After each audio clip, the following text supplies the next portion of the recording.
This man would have no problem dragging me off to a dungeon. Then you slide me in a tiny little area where I barely fit. I'm claustrophobic, so it starts to freak me out. My shoulders are big and burly. That's why you're afraid. And why do my hands need to go behind my back? Why do I have to be completely debilitated? They treat me like total crap. I can't look at them in the eyes. I have to look at the floor. And then if I give any kind of resistance and don't give them full dominion over my fingers as they fingerprint me, then what happens next is they slam my head into the wall. That's happened to me once. Every day, 100 emails of people saying, please help me. I got this jackboot thug pig here in Texas. I got a guy in LA. I got a story on camera. He got picked up for not paying traffic ticket. He's now HIV positive. It's not just one or two, and it's not a few bad apples. You have bad apples on this police department. I'm not going to a dungeon because this pig over here and this pig over here want to drag. I mean, look at the terror flag he's wearing. Look at the terror flag he's wearing. Video. What happened? That's his business, not yours. My business to ask, though. You know what I mean? I was actually going to drop the cameras and go into Kung Fu mode. Good thing you came back. If you hadn't come back, I was going to Kung Fu, bro. I'm just standing there filming, you know? These guys are so predictable. Such beta male chumpzillas that when you put torture cuffs on someone, you're torturing them. I appreciate your information. Well, it might not affect you at all. You might not give a rat's ass about another man. How many cops do you guys need? You guys need a few more cops here? 1, 2, 3, 4, 5. Get another giant like this one. There's no third party to film cops searching your car. I mean, one time after I became known across the country, then the cops didn't put me in torture cuffs quite as tight. I was in torture cuffs and the guy tried to cut off the blood to my ulnar nerve in my arm. That's why this hand shakes now, because of what he did. He's got his hands on his head like a POW though. You know, I'm not a fan of police, but at the same time, I'll treat you like an individual. Absolutely. Until someone gives me a directive or tries to demand my ID or. No, so you can't do that in here. You can do it to us all you want. So let me now let me tell you this: go pound sand. Go pound sand, bro. Jump down on your knees and eat my shorts. I'm filming them right now. What are you gonna do about it? What are you gonna do about it? No, you can't. No, you can't. Go ahead.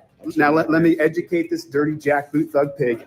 You have a First Amendment right to film police. That right does not change when you go into a police lobby. It's right there, the right to film cops. You got people like that who don't know that this is a public forum. I can film in here anytime I'd like. What are you gonna do about it? Well, you're not gonna do a damn thing. And if you do, I'll sue you personally under 1983. And then you'll face federal district court. Or take your happy ass back to your office and flee like a little dog. That was easy. Look at this kid. Look at him. Little stick figure they put in a costume. That one, there was a violation. Personally, I wouldn't have it. This is a kid. I could wipe the green from out behind his ears. Don't do this crap. Was your daddy a pig? Tell me what happened. Retire now, dude. Are you going to physically stop me from doing my job? I'm not going to physically do that. Okay. Well, then I'm going to walk around here and take some videos. Okay. So if you're done, then head on back. Okay. Thank you. All right. Have a good day. Appreciate you. Okay.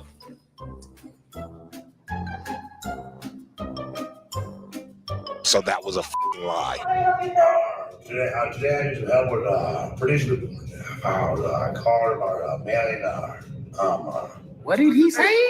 My dad's on the police department from 1946 to 1981. He retired as a shift commander. And I'll tell you what, this fire station was built in 1969. And he was here from 69 to 81. He was a shift commander here. And before that, you know where the big city hall is? When he first started, that city hall was built in about 1955. And the old city hall, he was in there. And then after that, but is there anybody I could talk to here?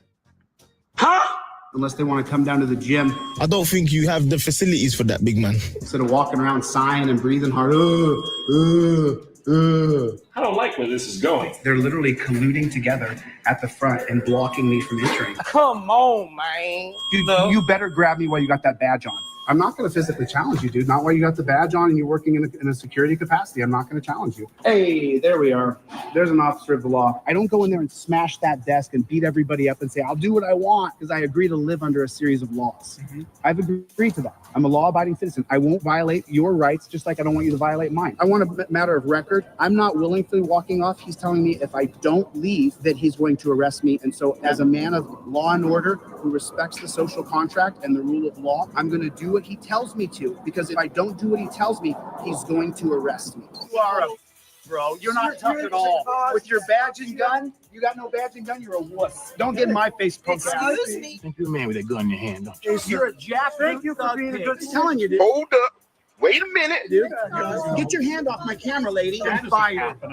Your dad's a pig. Your dad is a pig. Call my dad a pig? I think your dad's a pig, bro. Really? Are you rude? Get off me, bro. Get off me, bro. You want to attack me? Do it. Go ahead. No, I'm not. Go I'm ahead. trying to get. Go ahead. What's the matter? You don't want to be on camera now that you tried to attack me? You can't attack me, dude. You need to get on a stair stepper for a while. Where is law enforcement? Got a minute and 46. For law enforcement for what? For having a civil discussion? Name and badge number. Name and badge number. What's your name and badge number? Hey, you have to identify yourself according to policy. Leave him alone. No, he has to identify. No, he doesn't. Yes, Leave he him does. alone. Go back to California. Leave them alone. You're upset because he didn't identify himself. You can't act in your official capacity and not give your name and badge number. This cop comes out here and starts demanding me around and then threatens me that he's going to come out. Well, then do it. Do it. Put me in torture cuffs. Then I get damages. Right now it'll be a declaratory judgment. Sure. He came out and asked me if my name was Dan. I said, I'm not going to tell you my name's Dan or not. And then he said, well, you can't film in here. You're making someone feel uncomfortable. So then I went right over and I put the camera on. The guy said, what are you going to do about it? Got his name on the back here, and you also have my card with my contact information. We went away from badge numbers because we changed from badge numbers to department Solomon seniority. Aries. Is he a lieutenant, a captain, a sergeant? What is Solomon? He's a police officer. He's an officer. Yeah, Well, yes, sir. he should not be promoted. You don't get to not identify and act in your official capacity. And that is worth filing for. It'll take me about 4 hours to write. Policy not to jump out of your vehicle. Would you guys kill the battery? Are you going to help her get her car started? Can't base off my policy. Off your policy. What's your name and badge number? For what? So that you can identify the thousands of people watching. Why do I need to identify myself? Because you're an officer on duty, and according to the LVMPD handbook, when someone asks you for your name and badge number, you're supposed to give it. Based off what? Your handbook that I've read, that you have not read, obviously. I'm a member of the press. I'm a member of the press. I need to identify you. Okay, I'll do what I do. I grew up in this town, and this is bullshit. They were going They left the lights on. I can't even steer my car. If you're gonna one up and you're gonna film the police, you better know what you're gonna say and how you're gonna say it. You have to practice saying it. So when you This part makes me cringe because I now know that they just want to arrest auditors. They just want to arrest anybody who films them. So this part right here, now that I was put in the dungeon for no good reason, this part makes me cringe. We'll finish it up though. see a copper, you're gonna run up and you're gonna say, ladies and gentlemen, I'll be filming this interaction. I invoke my First Amendment right. You can address me as Mr. Good Citizen. It might not matter. You might go to jail anyway. It's a risk. You have to have your stick down. Cop comes up to me and says something, I'm a little bit confused. You can leave I'm our gonna scene. stand Yes, right you can, here. sir. I'm standing in the parking lot. I came to Sir, get would gas. you like me to and you guys, trespass this individual you from your can't property? trespass me. Honey, you can't solicit a trespass. Go ahead, let's follow it. Let's see if you're gonna get sued. She's trying to solicit a trespass from owners. It's illegal. You guys are seeing it all over the country. Auditors are getting arrested left and right. And why are they getting arrested? Because they don't have their stick down. They don't have their lingo, their jargon, their mumbo jumbo, and they don't invoke their rights. Now, when the cop comes up to me, the first thing I'm gonna say is, I invoke my Fifth Amendment right to remain silent. What's your name and badge number? Now, I just said that I get to be quiet and you have to tell me who you are. You see the power in that? You see the power in that? Get a trifold. Get a trifold. It's Friday night. I'm giving away an extra trifold for every trifold that you get tonight. I can do that on Friday nights. What's up, Playboy? What's going on?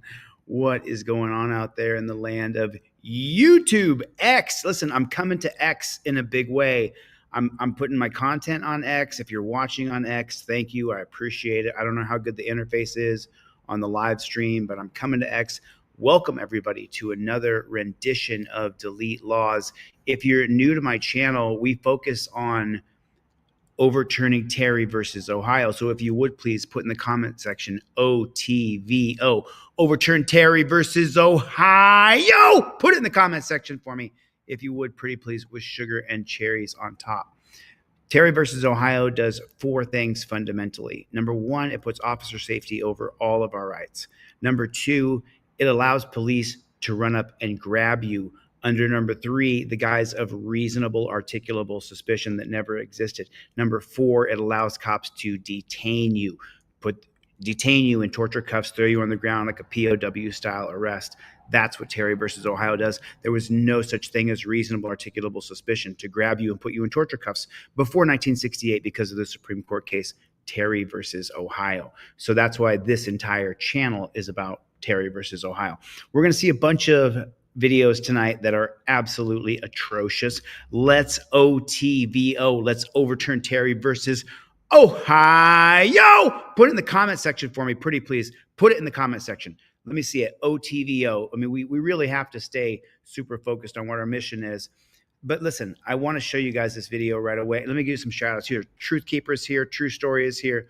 Salt Shaker, Levi Audits. Good to see you. Let's OTVO. Hit the like button. Everybody, hit the like button, if you would, pretty please, with sugar and cherries on top. We're going to watch some videos. We're going to break them down. We're going to watch them slow motion. This stream will be demonetized by YouTube. This stream will be demonetized by YouTube. So I can't help it. I don't have time to blur everything. I can't build I ruined my hoodie. I ruined my hoodie. So, but I'm building Constitutional Law Scholar. If you guys have seen the videos on teamdlz.com, that's cool. But listen, let's jump into this video because this is some gnarly. Oh, and the video went viral for all of the. Yeah, this is gnarly. This is absolutely gnarly. Maybe I was in jail when this happened. Maybe I was in jail. What's going on? What is going on? Who else is here? I didn't see any. Let me get some more names. Jody, what is going on? Ryut, Serious Audits. What's going on, Playboy? All right, listen, let's jump into this because this is wrong reason. Yeah, now an and the video went viral for all of the wrong reason. Yeah, now an ex-Detroit police officer caught using excessive force on a man inside of a gas station that we're showing you the video of is going to be facing sentencing. Let's get to Nick Monticelli joining us now live with more on what happened and how much time he could be facing. That's a good question, Rhonda. So the sentencing is going to happen here at the Frank Murphy Hall of Justice downtown. And as you mentioned, this entire case surrounds that video we've been showing of a man that was the video I didn't show you yesterday because I knew YouTube would strike me down.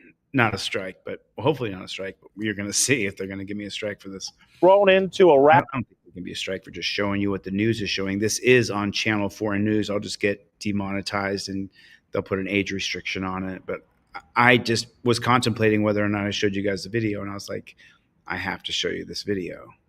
Of Twinkies and Ho-Hos, which is not a downtown. And as you mentioned, this entire case surrounds that video we've been showing of a man that was thrown into a rack of Twinkies and Ho-Hos, which is not a stretch of the imagination by any means.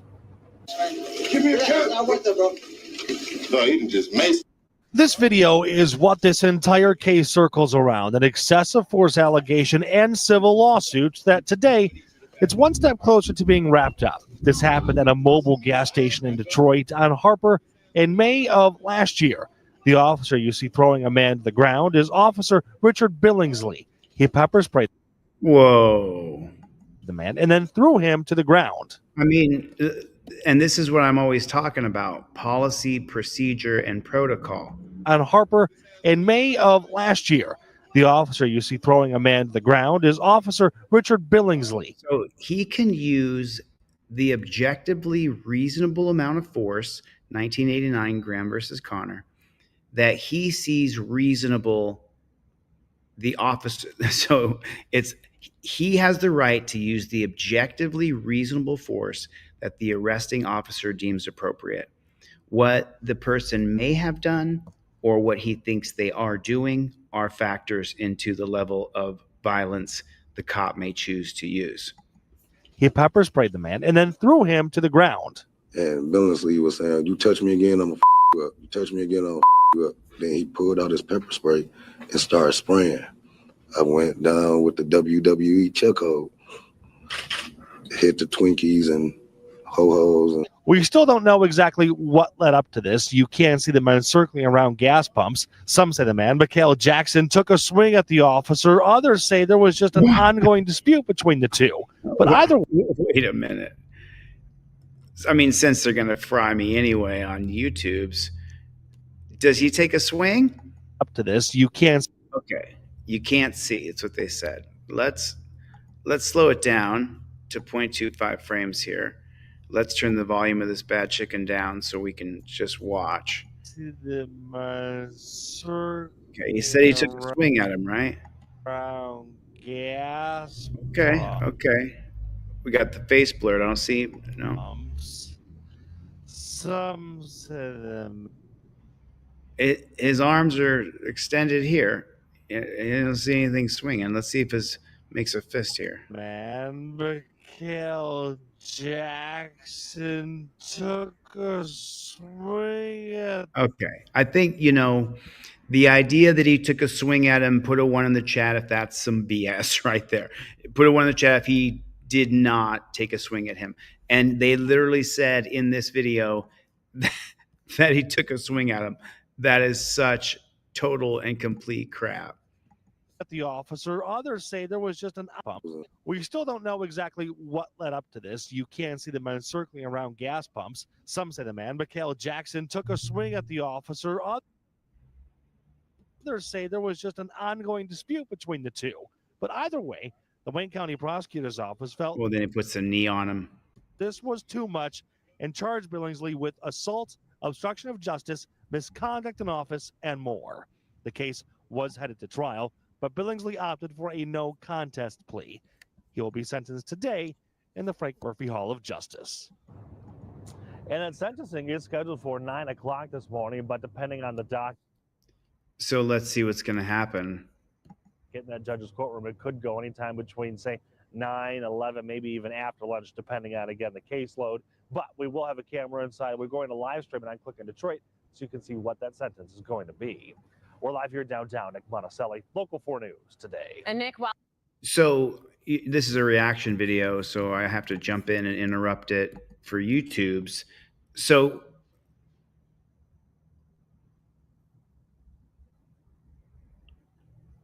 what led up to that attack happening? The policy, procedure, and protocol that they have to take the man down. And Graham versus Connor, the U.S. Supreme Court case that works against our interests, 100,000%. That the arresting officer will determine the appropriate amount of force that's objectively reasonable to be used on you. That's the 1989 case of Graham versus Connor. And that's exactly what this cop, thank God the judicial system worked a tiny bit here, but they knew about this guy before. Hey, listen, James Forbes, do not call them PIGSs. Don't call them PIGSs. JBTP. If you know, you know. Put it in the chat. JBTP. If you know what JBTP means, put it in the chat. while this is all going on, this same officer is involved in civil lawsuits as well. Yeah, federal civil lawsuits, in fact, Rhonda. So for this case, they were slapped with a civil lawsuit, and another case involving a police chase where children died because what the doesn't that just hit you right in the face? Yeah, federal civil lawsuits, in fact, Rhonda. So for this case, they were slapped with a civil lawsuit, and another case involving a police chase where children died because of that chase. Both in court. We're going to figure out exactly what's going on with that, but I can bet that the no contest plea here has something to do with the civil case. All righty, we'll definitely follow this one, Nick. Thank you. Yeah, we'll definitely follow this one, Nick. Thank you. Okay, brother. Thank you. Oh, and the video went viral for all. Oh, sorry about that. So that's the wrong one. That was, a broken clock is right twice a day. So twice a day, but I mean, look at the problem. The problem is Graham versus Connor. If you really want to get into it, the problem is in Graham versus Connor, it says that police officers have to make split-second decisions. And you know what? Before there were cameras everywhere, and the fact that most decent human beings know that with cameras everywhere, you're probably not going to get away with it. If there's a victim you create, that you're going to get caught. And also, I think that Americans are more than willing to comply and acquiesce to a certain level. And if the policies, procedures, and protocols weren't so brutal and barbaric, and the dungeon wasn't so dingy and dark and heinous, I think we could have a little bit of a better system of justice, because we're just seeing the more people that we lock away in dungeons, the worse our country is, the worse our streets are. And it all goes back to a appointed Supreme Court, that they would say that a police officer needs to make split-second decisions, and they absolutely don't. They don't need to make a split, and that's Graham versus Connor. We'll get into Graham versus Connor, but I want to show you this video. That this is the video where I was like, okay, so the Twinkies one is one thing, but shoot, I think that this one's really going to make YouTube. They're gonna, and I'm gonna build my audience on X. I really am gonna build an audience on X because I need more people on X. Really, we have to be able to get out of censorship, because you have to be able to see what cops do to people. And right now, it's so hard to be able to see what actually happens. So just so YouTube knows, April Rain is in the crowd. I plead the fifth is here. Thank you. I plead the fifth. Truth Keeper, Claudette, what is going on, everybody? So just for YouTube, so they know, this is the funniest part about the YouTubes. This right here, YouTubes, this is on WTHR, and it was on here 1 year ago. It's got 118,000 views, right? So this is, you know, and the comments are vicious. But what I'm saying is, this is on Indiana TV. Couldn't be more conservative than, I'm sure, that look what she's wearing, and look at the newscasters in LA. It's totally different. Anyway, YouTube, now you know. Look at the video just released by the Monroe County Sheriff's Office that shows the incident that led to a correctional officer getting fired. Our Rachel Krause breaks down what Look at this dude losing his mind. happens in this video and why it caused the sheriff taking swift action. Now, we do want to warn you that what you're about to see is graphic. Graphic. You better take me back to A block, or it's going down. Body cam video released by the Monroe County Sheriff's Office shows the moments that led up to a fight inside the jail between an inmate and correctional officers. I want the fort. The officers are trying to move the inmate to a medical observation cell. He doesn't want to go. That's when 4 officers move in. Ford, come on.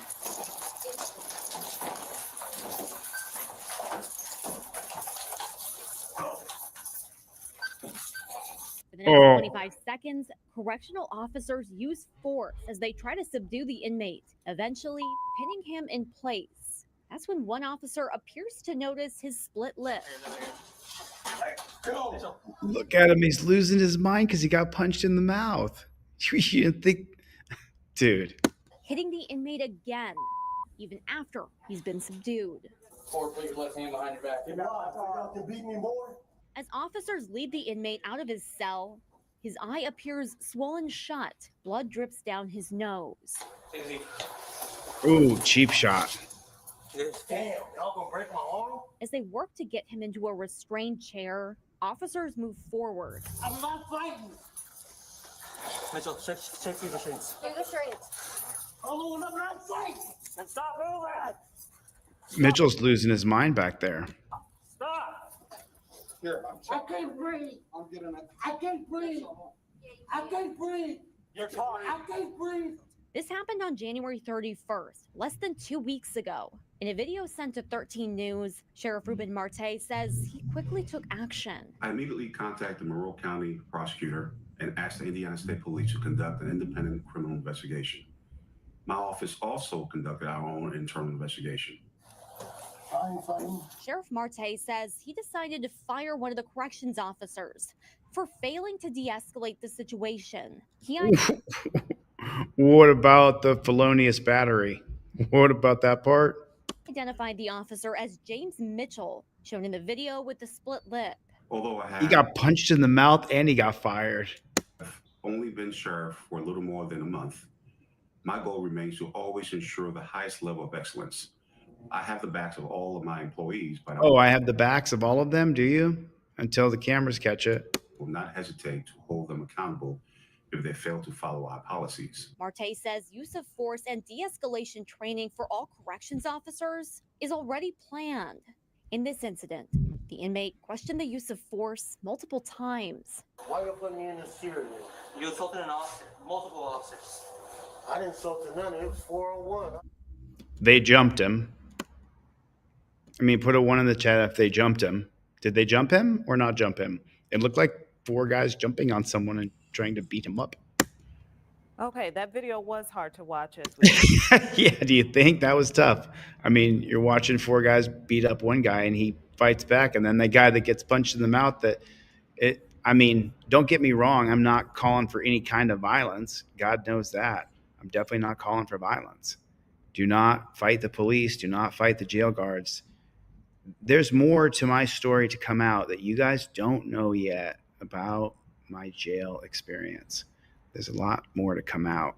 I'm just not ready yet to let it come out yet, but there's a lot more to it. So, you know, what's the problem here?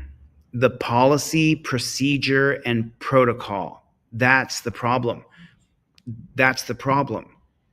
The policy that they should have a fist fight and lose their composure and start punching people when jiu-jitsu teaches us that 2 people can subdue 1 person. Really, I mean, you would have to be, well, it might take 3 of them, but 3 of them could subdue 1 person just because of how your limbs work. Because 3 people, 1 on each limb, could wrap somebody up sufficiently. 100,000%. 100,000%. So I didn't know if YouTube, are you going to accept that? I mean, I'm just, that's straight from the news, YouTubes. That's straight from the news. That's why I'm building my audience on X. Thanks for jumping on X with me. I super appreciate it. Please follow my X account because, you know, I'm going to show you guys videos, and if YouTube demonetizes the videos, I have some people on Team DLZ who are supporters. Please join teamdlz.com. Thank you. That's how you can support me because I'm doing something way bigger than reviewing police videos. I'm creating something that is so freaking dope. You cannot imagine it. And I wouldn't have finished it if I didn't go to the dungeon. I wouldn't have finished it to this level of detail. Sorry. Are you ready for the next video? The mental and physical scars, we haven't had an opportunity to address those yet. They are still ongoing and still developing. New tonight, we are hearing from the attorneys representing 2 women suing Indianapolis police for excessive force. The lawsuit centered. There's a shocker. There's a shocker. Wow. For excessive force, 2 women are suing. Around a video recorded by our Fox 59 cameras last month. That video spread all over the internet, and it brought scrutiny for the officers involved. Fox 59's Darius Johnson was at today's conference. He has more on why attorneys say there is, quote, lack of transparency. Stop! A viewing of that video reminded me of the 1964 Birmingham, Alabama.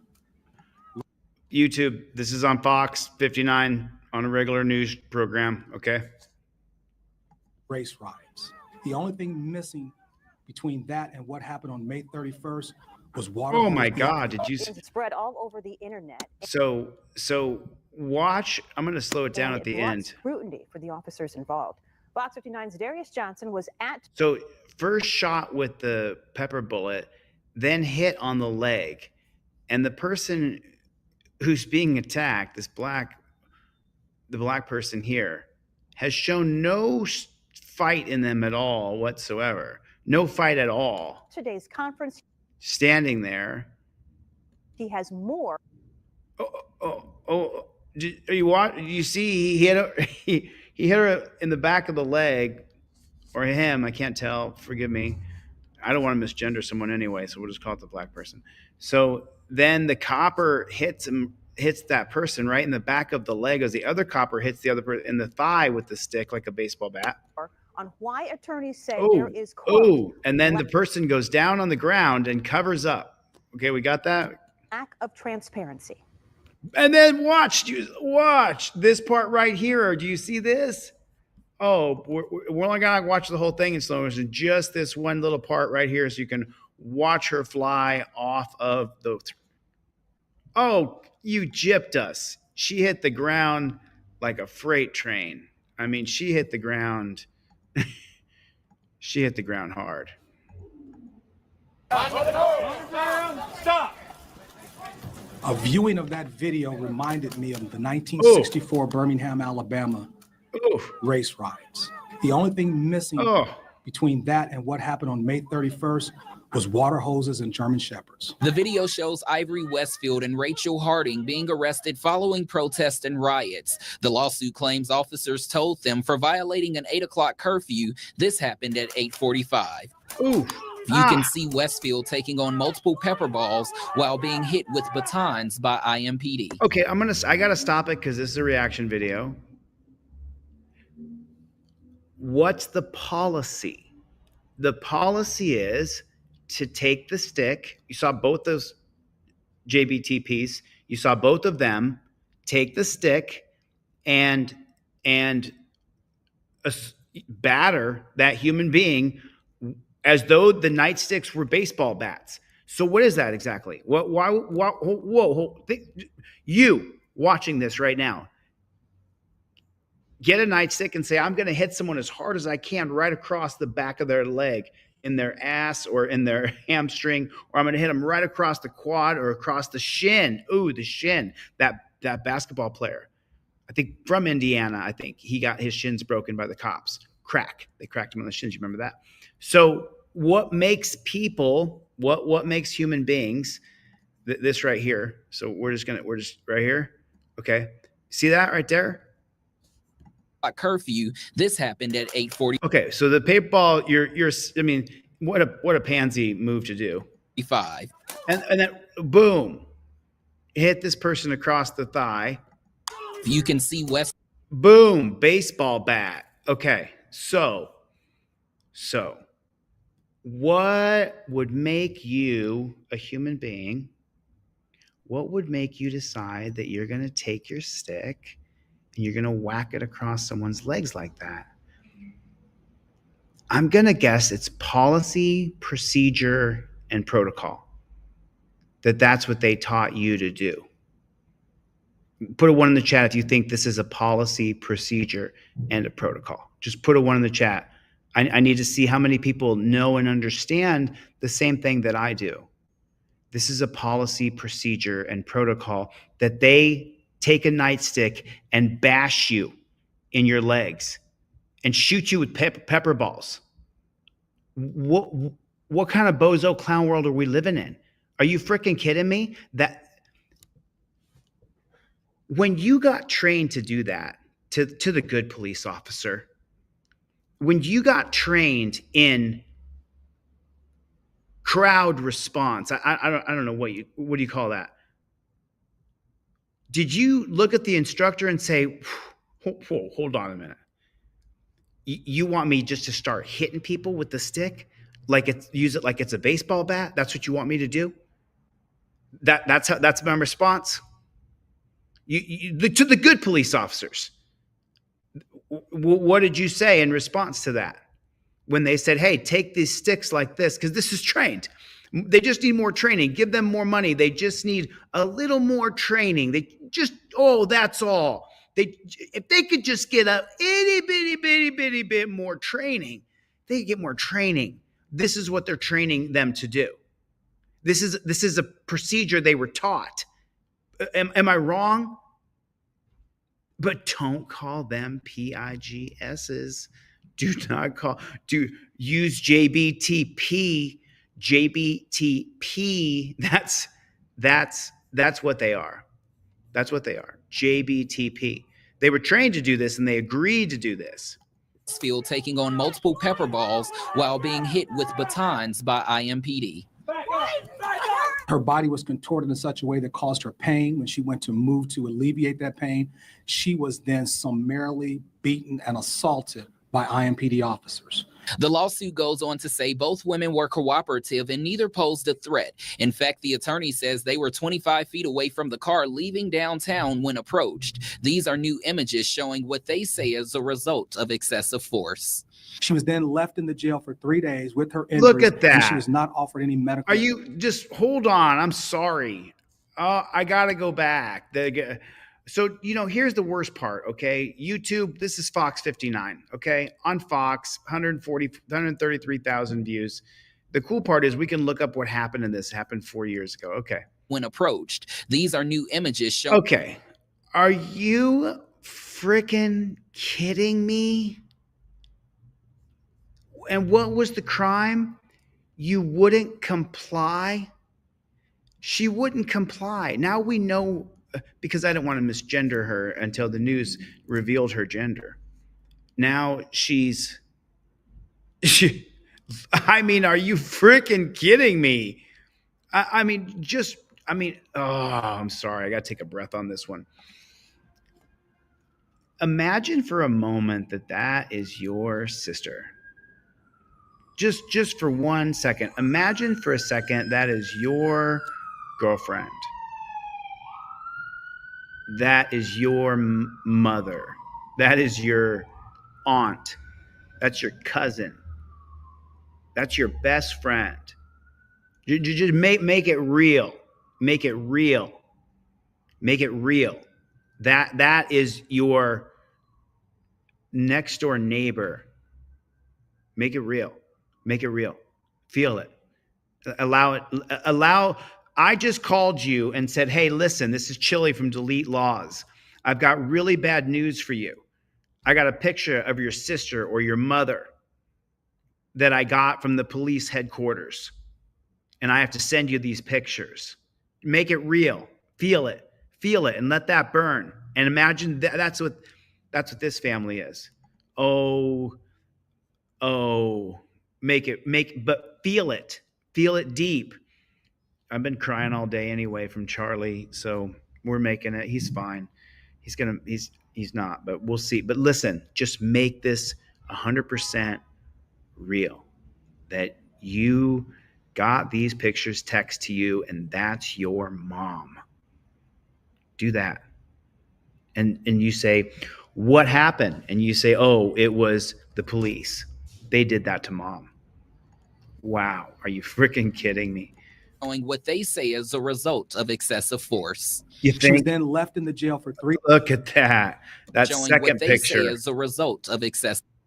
Look at that. Look at her arm. Look at that. She has, from the pepper balls, she'll have permanent scars. Look, the pepper balls, they got the CO2 on that thing just cranked. Just imagine the CO2 levels that they're shooting, the speed that they're shooting those pepper balls. Oh my God. They could be freezing some of them. Oh my God. I forgot all about freezing them. If you ever play paintball. Force. She was then left in the jail for 3 days with her injuries, and she was not offered any medical attention. We spoke to civil law attorney Aaron Williamson to learn what cases like this need to win in court. He says there are 2 hurdles to overcome. The first, qualified immunity is a judicially constructed concept to give state actors some breathing room so that they can make reasonable mistakes. And the second, was it a constitutional violation? And if so, okay. Who's the person talking? Attorneys discuss excessive force lawsuit. So there's going to be tons of case law that says that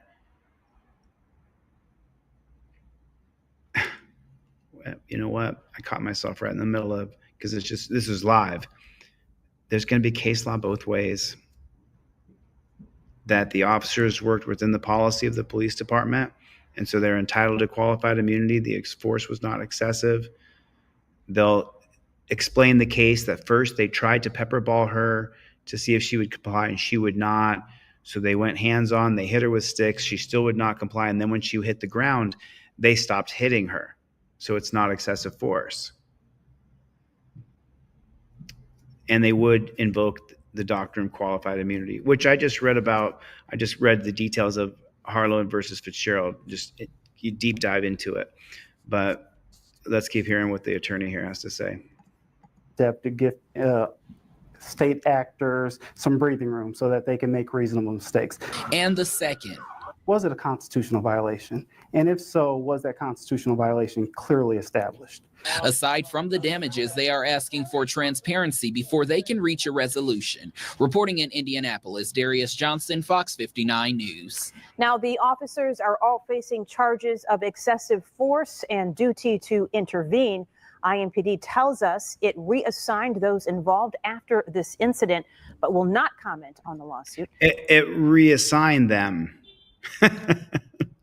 It puts them behind a desk for a couple years, and then after the fervor dies down, then they go right back out on the streets. The city has refused to comment as well due to the pending litigation. Dan? Sorry about that. You'll also see no. A West Palm Beach police officer is charged with a felony for beating a disabled man during a 2019 arrest. Investigators say Officer Nicholas Lordy used excessive force, and it was all caught on video. WPTV News Channel 5's Cameron Eppinger spoke with the victim. He joins us now live with reaction. Cam? Yeah, that victim is 65-year-old John Monroe, and we caught up with him here at his attorney's office in Fort Lauderdale, and he says he's grateful now that he's one step closer to justice. Now, before we go to that video, I want to warn you that it may be hard to watch, and just to be clear, this is surveillance video that we received from his attorneys that they have edited. Now, this incident happened. I mean, I just want to point something out here, okay? This is 2 years old. This is from WPTV in... Okay, this is their video, YouTubes. It's on your YouTubes. I clicked on this. I'm just telling you this because the videos, we're gonna get to the beating. I promise we're gonna get to the beating in 1 second. This is just a station interruption because this is a reaction video anyway, but this is the reason why I'm building on X. This is the reason why I built teamdlz.com, so that if they cancel me for showing you guys the truth from every video I pulled tonight is from local network television. So, and they're just hammering me. So it's just, the YouTubes is hammering me. Okay, so let's get to the beating now. Video that we received from his attorneys that they have edited. Now, this incident happened back in November 2019, right outside the Food Plus grocery store on Broadway Avenue in West Palm Beach. The feds say Lordy and another officer tried to arrest Monroe for trespassing. During the arrest, investigators say Lordy used excessive force by punching the victim up to 11 times in the face and broke his nose. Investigators say Lordy also put his knee on the victim's head. Oh, damn. WWE knee drop. In the face and broke his nose. Investigators for my friends in here, WWF, baby. WWF. Lordy also put his knee on the victim's head. Oh, she didn't put his... Did you hear the state-run media reporter? Listen to what... I'm sorry to go back again, but listen to what the state-run media operative says about the knee specifically. Listen to the words this man says. Face and broke his nose. Investigators say Lordy also put his knee on the victim's head while he was handcuffed and on the ground. Put his knees on his head? He pile drived him with a single knee dropper. Then he did a double knee dropper on him. Like, I'm a sadist, but I'm not going to watch it again. After the arrest, the victim was taken to the hospital and treated for his injuries. Oh. Monroe tells me he is still in recovery. Look at this dude. He's effed up. And he's still trying to understand what prompted such a violent arrest. I mean, dude just put a slam-a-wham-a-jam-bama on him, didn't he? Surveillance video that we received from his attorneys that they have edited. Now, this incident that they've edited. Okay, so there's a fist coming down right. Happened back in November 2019. Right? Oh, he's got him in a choke as he's also striking the man. Jiminy crickets. That is just his attorneys that they have edited. Now, this incident there's a punch. Okay, but look, he's got him around the neck and he's punching him in the face. I mean, thanks for the super chat, Jeff. This is definitely going to be a demonetized video. I mean, if you're network television, you can show it onto your newscast, but if you're YouTubing, back in November boom, 2019, right outside the Food Plus grocery store. Get out of the way, you dumb. This incident happened back in November 2019, right outside the Food Plus grocery store on Broadway Avenue in West Palm Beach. The feds say Lordy and another officer tried to arrest Monroe for trespassing. For trespassing. Holy ish. That was for trespassing right there? Man. This is a reaction video. I'm reacting according to YouTube's rules, policies, and procedures. What? Trespassing? You're doing this to him for trespassing? Holy head. Do not trespass in Monroe. Like, what the am I looking at here? So other than this guy not bowing down and licking your boots, what? Oh, you got to breathe on this one, right? Because the feds say Lordy he's just beating that dude. Another officer tried to arrest Monroe for trespassing. During the arrest, investigators say Lordy used excessive force by punching the victim up to 11 times in the face and broke his nose. Investigators say Lordy also put his knee on the victim's head while he was handcuffed and on the ground. After the arrest, the victim was taken to the hospital and treated. God, then he stuck his knee in his neck, like in his neck. Man's turned up or upside down. His feet are, look, he's just cooked, right? He sticks his knee right in the back of his neck anyway. Looks, he's on his toe. For his injuries. Monroe tells me he is on still his in neck, recovery. on his neck, right there. And he's still trying to understand what prompted such a violent arrest. Yeah, for trespassing, dude. What'd you do? That wasn't called for. He jumped on my back and punched me in my face and knocked me. Oh, and he's black too. What the man? Are you kidding me? What are you doing? You dumb cop. He was around and brutalized me. That wasn't called for. He was put to protect and serve the people, not to destroy people's life. Right. And again, Officer Lordy with the West Palm Beach Police Department is facing aggravated battery, which is a felony. Now we want to send things over to my colleague, Dave Bowman. He's joining us now live with Which is a felony? Is it going to get reaction from the Fraternal Order of Police. Dave, good evening. Oh, man. The Fraternal Order of Police response, got to be rich. Okay, let me just jump in. Will back their cop no matter what. No matter what. Cam, that's right. The Fraternal Order of Police is standing behind Officer Nicholas Lordi. In fact, the president of that union points out that Lordi was cleared in 2019 during an internal affairs investigation, shortly after the incident. But there's a shocker. Internal affairs cleared him right up. Surveillance video of the incident began to surface on social media, some of the video that many of you just saw. And so the administration at West Palm Beach Police decided to have an outside investigation. You needed an outside investigation? You got You know what? So you always have to remember, make it real. Make it 100% real. You see this. They give you the video. You're in a position of authority and they say, hey, do you see anything wrong with this? And you go, nah, nothing wrong with this. And they wonder why there's a username called Jeff Hates Pigs. Jeff Hates Pigs. I didn't call him pigs. Jeff Hates Pigs. Jeff Hates Pigs. Jeff Hates Pigs is in the room, everybody. I didn't make up his username. He just came into my room one day, and his name is Jeff Hates Pigs. And Jeff Hates Pigs and I have been acquainted now for a couple of years through the YouTubes. And now we're spreading our audience to X and to Facebook, and we're going to spread the audience a little bit because Okay, sorry. I got my own personal drama there with the YouTubes.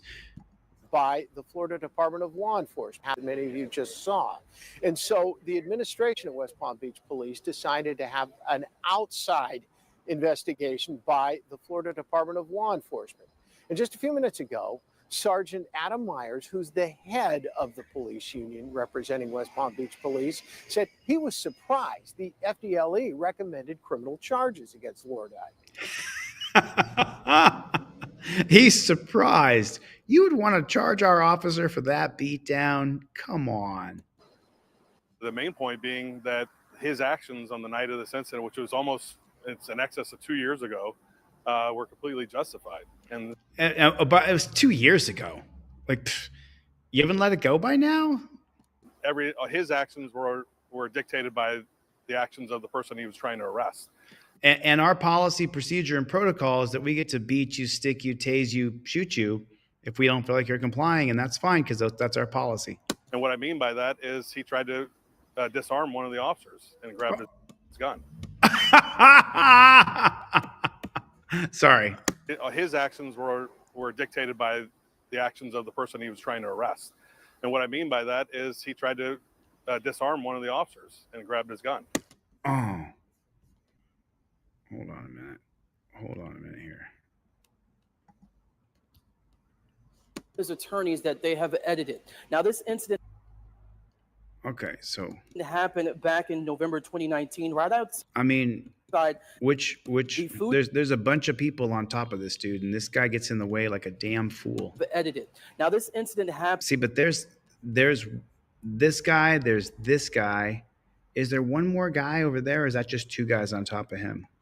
Back in November 2019, right? There's a third guy down there. See, he's outside the Food Plus grocery store on Broadway Avenue. That's another copper. Oh, that's a pigtail. Oh, no, that did not just happen. Did we just see that she was useless? Did we just, oh no. Yeah, she's got her taser out. Taser. West Palm Beach. The feds say Lordy and another officer tried to arrest Monroe for trespassing. No, it was a dude who got his ass kicked. He was on the bottom of the pile. Arrest, investigators say Lordy used excessive force by punching the victim up to 11 times in the face and broke his nose. West Palm Beach Police said he was surprised the FDL dictated by the actions of the person he was trying to arrest. And what I mean by that is he tried to disarm one of the officers and grabbed his gun.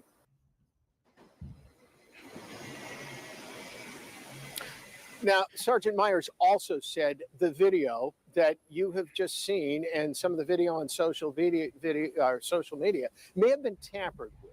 He adds that Officer Lordi is also a respected cop. Oh, shit. Get down and lick boots. Somebody who served 2 tours of duty in Afghanistan. Oh, son of a gun. Oh, my God, everybody. This guy went to war and came back here and brought back his war with him, whether we like that or not. You just saw what a violent thug he is. Chokehold on one side, punching him with the other. He went for my firearm. Put a 1 in the chat if you do not believe that at all whatsoever, that he did not go for his firearm. Put a 1 in the chat if you know he did not go for his gun. Just put a 1 in the chat real quick. Oh, shoot. I have not done anything on trifolds. We could do a trifold giveaway tonight, I think. Everything's been shipped. Everything has been shipped. But now I'll do another trifold giveaway tonight. Who wants to get a trifold, Playboy? Who has a trifold? Put a 1 in the chat if you have a trifold. Tonight is if you buy a trifold on deletelaws.com, I'll give you an extra one for free. Go to deletelaws.com, get a trifold, and I'll give you another one for free. Yeah, it's Friday night. I mean, that's how you invoke your Fifth Amendment right when you get pulled over. And this supports you and supports what I do. My job is to get a trifold in every car in America, make a little money doing it so I can keep doing what I'm doing, building constitutional law scholar right here, right now. So we'll watch a couple more of this BS from this. Right now, Lordi is that Officer Lordi is also a respected cop and somebody who served 2 tours of duty in Afghanistan. Right now, Lord is awaiting the legal process to take its course, and he is out of jail on $5,000 bond. So, I mean, listen, it's not that I don't respect people who go to war. I'm from a long military family. I don't support the idea that we should hire guys who come back from war to be peace officers. Dan and Amma, Antioch police are already dealing with a widespread scandal. Dozens of officers accused of exchanging racist texts. I am what? Hold on a second. This caught me off guard. I wasn't ready. I'm completely and utterly shocked. Dan and Amma, Antioch police are already dealing with a widespread scandal. Dozens of officers accused of exchanging racist texts. This man's attorney wonders if the cases are related. 29-year-old Rebecca Rodriguez is an after-school program teacher. 30-year-old Juan Laspada is a stay-at-home dad for their 3 children and a part-time construction worker. They were leaving a friend's apartment on a Friday evening in February of last year when an Antioch police officer approached. He was like, "Are you guys okay?" I said, "We're fine." He said, "We're fine." And then we thought that. Oh, snap. Oh, damn. I didn't know his face was still going to be effed up. Would be it. He just kept like insisting to speak to me. And I was like, Oh, I'm so sorry. I thought that was like a scar across his face. I didn't know. For those of you guys who do facial tattoos, I don't understand it. I don't need to speak to you. I'm not on probation. I'm not on parole. I don't have to speak to you. And did he accuse you of anything? And no, he didn't. He didn't say nothing. He didn't say why he was there. He didn't, nothing. They were just looking for their Uber ride home, but the conversation with the officer escalated. And I did make a comment like, you look like you're on steroids. And Oh, don't you put the truth in his face. I went to go walk away. And when I went to go walk away, he grabbed me because I had to walk down the stairs to go past him. He slammed me on the ground. Oh, shit. There it is. Holding and punching. Slammed me on the ground. Their attorney gave me 3 minutes of cell phone video showing officers covering Juan Laspada on the ground, raining punches down, kicking him, punching Rebecca. Oh, dude, this is brutal. And at one point, after they applied handcuffs, an officer crosses Juan's ankles and puts his full weight down. It's a POW style arrest, but hey, he served 2 tours in Iraq. Right. My legs are gonna break, bro. My legs popped too. That hurt bad. I felt that. Oh, it's a calf slicer. It hurts so bad. It also hurt Rebecca to see the father of her children that way. It was really hard. I didn't know what was going to happen after that either when they took me, I was scared for him. Their federal civil rights lawsuit against the city of Antioch and its police officers says they arrested Juan and Rebecca, but neither was charged with a crime. No charges. So all that over nothing. Over nothing. Stanley Goff is their attorney. Does a person have to talk to the police? No, if you're not being detained based on some kind of suspicion that you have engaged in criminal activity, you don't have to speak to the police. The lawsuit accuses the officers of excessive force, unlawful. Okay, but let's be honest. How come this is going to court? I got it. There's my first free trifold of the night that I'm going to give away. Can the most savvy person in here, can you tell me right now why this case is going to court with this federal civil rights lawsuit? Can anybody give me the answer for why it's happening? How come? Damn it, Hubs. Alan Hubs, free trifold. I'm sending you. I already have your address, Alan. I'll send you a free trifold. The reason this is happening right now, the reason we're seeing any sort of possible accountability is because of the camera, because the video. If you do not, when you see a cop, pull your camera out and start recording, then you have not been on here very much. What do you do when you see a cop? You start recording. That's what you do. And the only reason that this case is coming to light is because there's a video. That's it. That's all. Let's finish this because I have something I want to lead into the next one with this same principle of the camera. Lawful detention. If you're not being detained based on some kind of suspicion that you have engaged in criminal activity, You don't have to speak to the police. The lawsuit accuses the officers of excessive force, unlawful detention, false arrest, illegal search, and racial profiling. Gulf has not identified the officers yet, but has concerns they may be wrapped up in the racist text scandal rocking the Antioch Police Department. Right now, there's a climate going on in the city of Antioch in general, in which there are a slew of officers who are engaging in a whole list of forms of misconduct, and this is just another example of that. Antioch police told me they have no comment on this, and I haven't heard back from the city attorney's office. I'll keep track of this case and how it moves forward. Dan, Ama. Okay. Thank you, Dan, very much. Okay, I found it. Thank God, I found the tab. So let me comment on that one, and then I'm going to bring the new tab in, which is going to be this one right here. So I'll get off my screen with your advertisement, as they say over there in the UK. Okay, so what is going on, Team DLZ? So first, that video opens up with such a shocker in the beginning. Like, a cop uses excessive force? Really? That's such a shocker to hear. So what we talked about in the last video was that there was a video, right? That there was a video. So I didn't plan on going into this. I didn't plan on going into this. Let me say hello to some people. What's going on? What's the matter? How you doing? Jeff, what is going on? You don't have to speak anyway. I don't know what that means. I haven't been reading the chat at all. I've just been looking at videos with you guys, just watching videos with you guys. I'm watching them too. I'm not even looking at the chat. Milena, but I love Team DLZ. Denell Brown, absolutely love you. Good to see you. Milena, I plead the fifth. Aaron, good to see you guys. Where's Chevy? Chevy. Where you at, Chevy? Oh, big shout out to my boy Cope Doggy Dog. Cope Doggy Dog, love you, man. I hope you watch this back later and you get to see that 1 hour in. I said, love you, Cope Dog.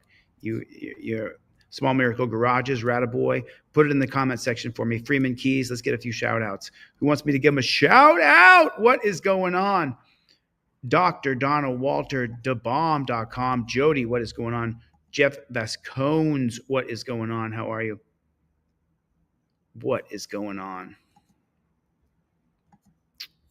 What is going on? Let me see. Leon Wade, what is going on? So this video right here pertains to having video. If you don't have video, it didn't happen. It's just that simple. We're told if you're a victim. Let's watch this. Let's watch this on the YouTubes, because we're going to come back to that article in just 1 minute. But let's watch this on the YouTube so I can control the. If you're a victim of a crime, to go to the police and report it. But what happens when they don't believe you? From the Center for Investigative Reporting, Rachel DeLeon has the story of how far one child had to go to prove her innocence. And a word of caution, this story involves details of child sexual abuse. In the fastest growing county in America, Polk County, Florida, its longest serving sheriff, Grady Judd, has a large media presence and delivers unapologetic, tough on crime messages like this one about an armed man involved in a car chase. And he chose to die in a gunfight. We accommodated him. He said he wanted. This guy's, I mean, he's like 76 or 7. I mean, I don't know. Someone tell me in the chat how old he is. He's old as dirt, but he just looks super young for his age. Wanted to go to heaven. We made the arrangements for him.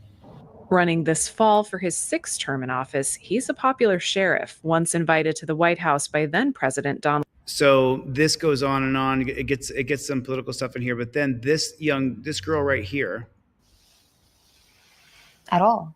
Taylor had a traumatic childhood. The state took her away from her birth mother when she was 7 due to violence and neglect at home. After a 1.5 years in foster care, she was adopted by her great uncle, Henry Cadle, and his wife. But within months, she says he began sexually abusing her. So she brings it to Brady Judd. She brings the story to Brady Judd. And then she's like, you know what? So she has to say she's sorry. My on-call phone rang, and it was the on-call supervisor for my unit. Joel Dempsey was the detective assigned to the case when Taylor called the police to report she was sexually assaulted again. There was a previous investigation that the victim was on probation for, and then I also learned that new evidence would prove that some of the victim's statements were true. Using her cell phone, 13-year-old Taylor made sure she got bulletproof evidence this time. She had taken some photographs with her phone. She also took pictures of an empty condom box, as well as the clock on the vehicle, and then a short video of what appears to be the suspect walking around the truck. Yeah, her uncle was RAPING in her. This is the exact phone that I used in the 2017 case. So I have a big. I'm going to do a big edit on this, but you get the gist of it is that she had been RAPED SA'd. She'd been SA'd by him. The Polk County Sheriff's Department called her a liar. She had to then write an apology letter to her predator, and then she lived in his house again. And then she said, because she went through the whole thing and was found guilty of a crime, she got found guilty of a crime. She committed a crime by reporting her SA. And so then she said, well, here's why they called me a liar in the case. And so what I'm going to do is I'm going to go through this again. And you saw the empty condom box, so you know what she has to go through. So she can get a video of it.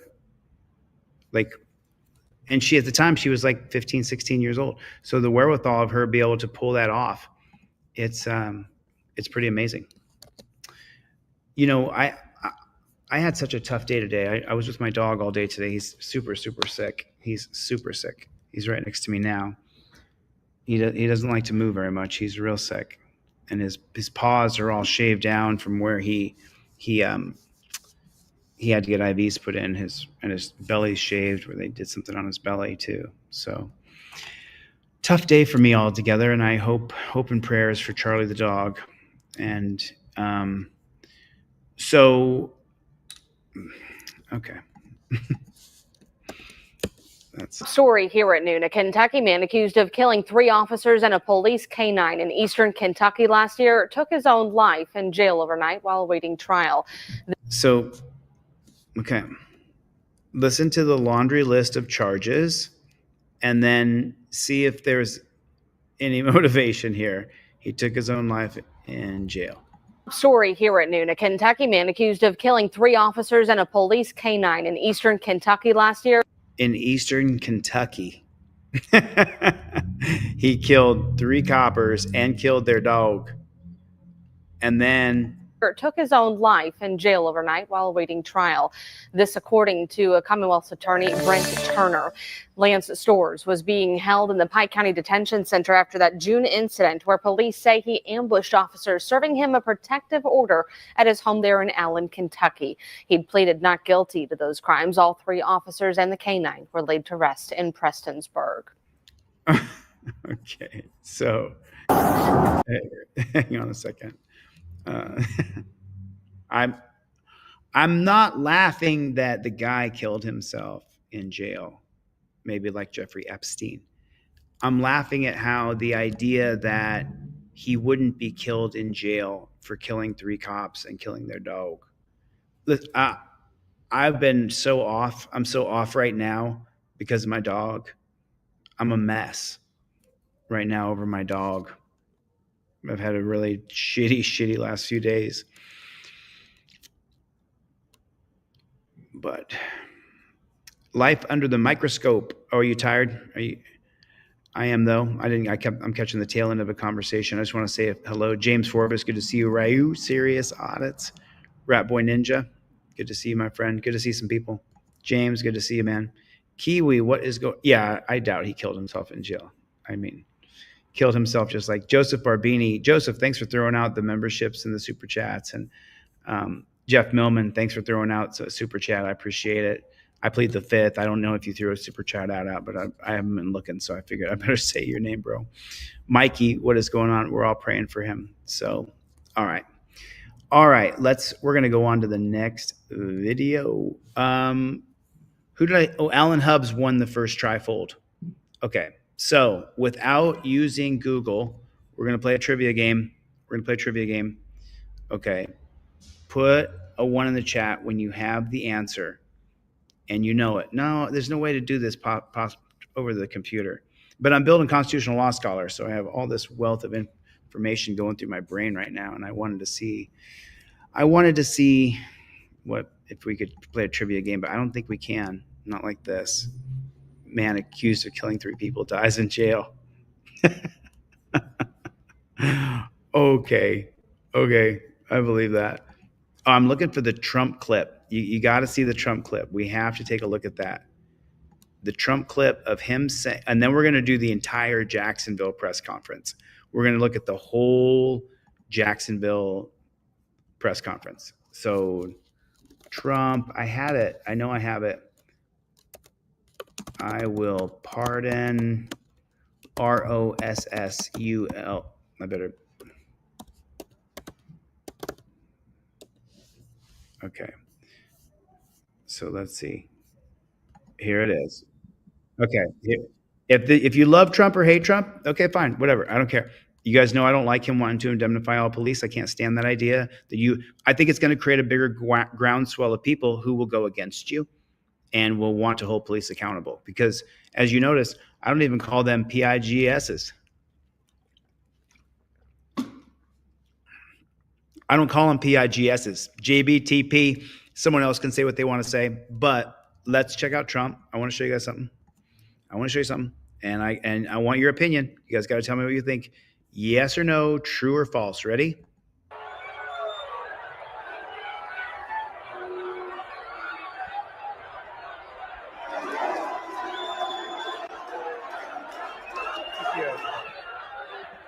Thank you.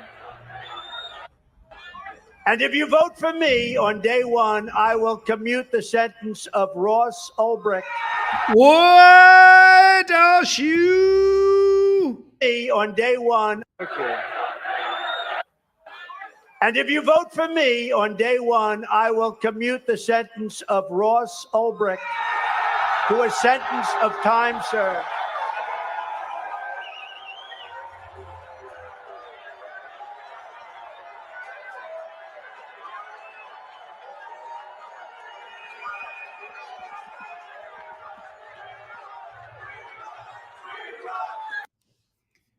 Okay, we're gonna get into Ross Ulbricht a little bit here. Born in 1984, for creating a dark magnet called Silk Road from 2011 2013. This operated as a hidden service on the Onion Network or Tor Network, facilitated the sale of chemicals and other illegal stuff. And the FBI investigated it, arrested him in 2015. He was convicted of engaging in continual criminal enterprise, distributing things and doing bad things. Money laundering, conspiracy. He appealed. He lost, and so he's been in prison since 2015. So he's been in prison for just 10 years. But this goes back to this question right here. And if you vote for me on day one, I will commute the sentence of Ross Ulbricht. Okay, yes or no? Put it in the chat right now. Put it in the chat right now. Yes, he's going to commute the sentence on day one, or no, he's not. Yes or no? Put it in the chat. Yes, he's going to. No, he's not. Yes, he's going to. I'm going to go with no. I think not. No, I don't think so. Yes or no? I want to see. Yes or no? I'm going to read the chat. The Unbelted Vortex says yes, he does. Okay, cool. Freeman Key says no. I say no. I say he doesn't. No. Sunday, I don't know what one means. I don't just one for Sun. Yes, he does, Sunday. I don't know what that means. You got to put yes or no. So what do you guys think? What's the chat overall saying? I'm just going to let it flow here. Just vote and see. No. Oh, I plead the fifth. Thanks for the super chat. I didn't see it. I'm sorry. I haven't been reading the chat. Oh, she's buying some trifolds. He's buying some trifolds. I plead the fifth. Right on. Thanks, man. Appreciate it. Buy some trifolds for Milena or whoever else needs one. Okay, cool. Then I will give away 4 more trifolds. 4 more, maybe 5. I'll give away 4 more, maybe 5 trifolds. Who needs a trifold? Who needs a trifold? Only apply for the free trifold if you need it, and then you email me your full name, email address and your YouTube username, and I will send you a free trifold in the mail. Boom, it'll show up in your mailbox. There's people here who know that I'm not lying. I'll send it to you because I plead the fifth. That's we're gonna do 4. We do 4 from I plead the fifth. Joseph Barbini, big time. No problem, man. So then I'll give away 5 trifolds. But so you guys put my email address in there, deletelaws@gmail, for people who want a free trifold. You have to be watching during this live stream. And then you need your username in there, because then at the end, I'm going to call your name and you got to come in the chat so that we know who I'm giving the free trifold to. Okay. That way, boom, Tyrant, you got, oh, cool. You got it. Boom.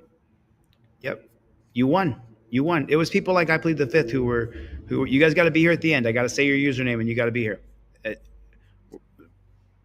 There's the deal. There's the deal that I'm offering. Thanks for watching. I appreciate it. So I kind of got lost on free trifolds because someone donated for free trifolds. Thanks, Jeff, for getting one. I appreciate it. I saw that, Joseph. Thanks, brother. I appreciate it. Okay, cool. We will do that. Let's get into the next video. I saw this channel was recommended to me. Someone sent me the link in my email. And I was like, I want to watch it. But I also want to watch let's do this one first. I want to do, because I want to stick on the theme. Everything I've shown tonight has been from network or local network television. I have not shown anything on this broadcast that is not from local or network television. The local news. And some even had the timestamp at 5 o'clock. So it's not like, kids are sitting around the TV at 5 o'clock, right? So I just wanted to be clear about that. All right. So we're going to cover this, and we're not going to watch all of it, but we're going to sift through this back. That person refuses to leave the stadium. So So I listened to this. You guys remember this video? This is the video that you saw.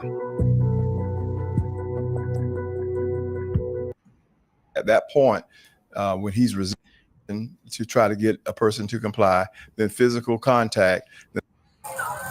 Okay, so this is the video here, okay?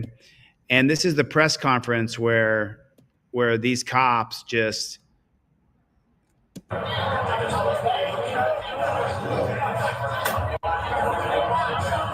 first he tases him.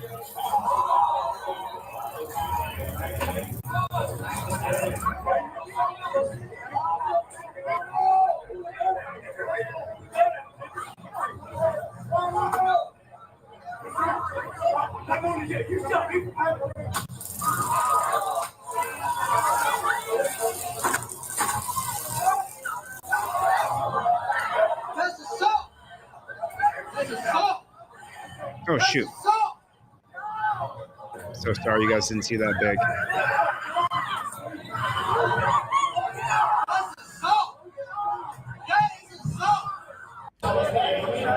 Oh, I'll let you guys watch it big. I'm sorry.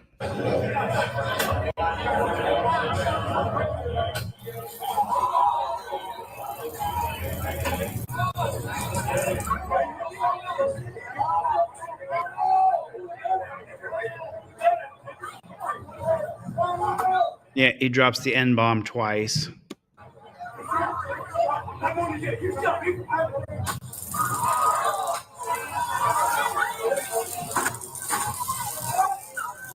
Now with the cuffs in his hands. I made this video and I put it on X.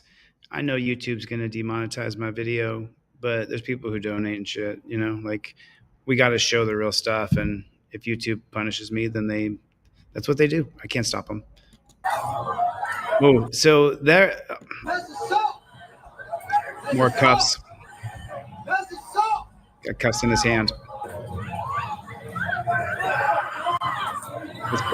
With the cuffs in his hand.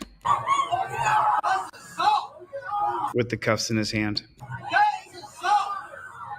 You can't do that. You can't do that. You can't do that. That's assault. That's assault. That's a lawsuit, man. That's a lawsuit. Okay, so then the cops will sit here and they're gonna cops playing some nonsense here. But then when we get to what the guy said, so what happened was they went up to him because he had snuck his kids in.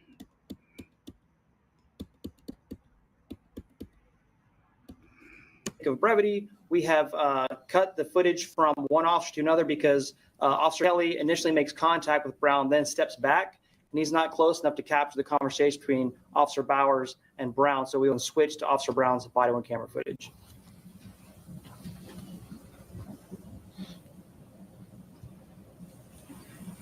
And as a reminder, the first 30 seconds of body-worn camera footage is not recorded for audio, but is recorded for video.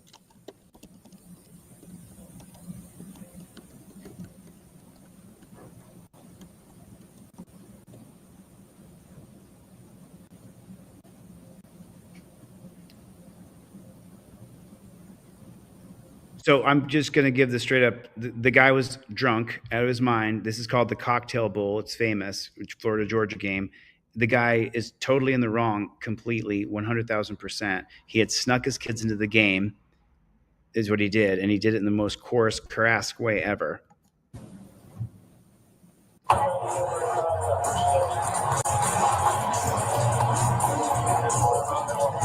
And then this dumb shit is going to tell the cops that he wants to kill a cop. That's what's going to happen right here. Hey, sir, you didn't check this, or we all leave? Huh? No. This lady here? Okay. Okay. I have it on camera. You would like to see it? That private property. So he's drunk. Remember that. Watch him, and if you watch it a few times, you'll see he's wasted. It's her private property? Listen, remember what I told you? I'm either going to kill a cop or not leave. One or the other. So he says, I'm either going to kill a cop or not leave. I'm either going to kill a cop or not leave. It says right there. You guys can see that on the screen. So that's what goes down. I told you I'm either going to kill a cop or not leave. One or the other. Get up.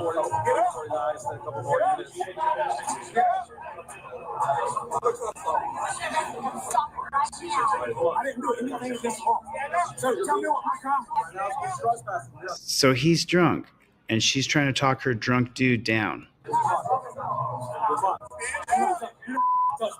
tried to kidnap my kids.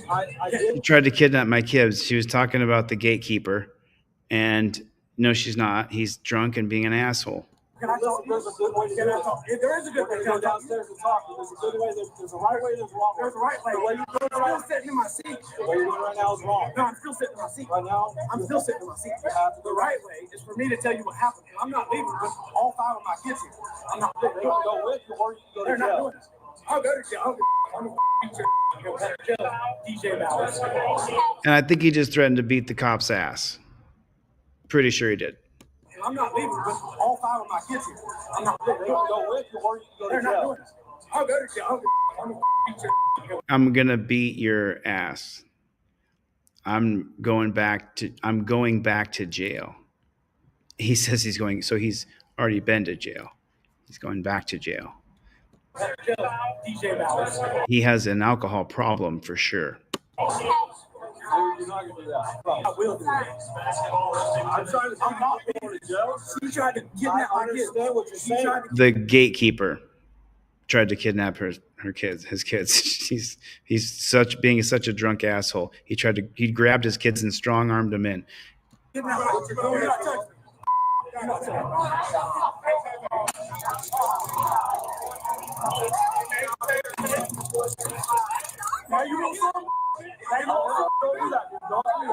Now you want some of this? Now he's threatening to fight the cops, right? So a lot of bootlickers and a lot of people who don't want to change would say, you know what? He's got every right to kick his ass, right? That's what people would say. And he calls him the N-word right here twice in a row. Pull the gun out, enter. I'm not going to jail. You stop me.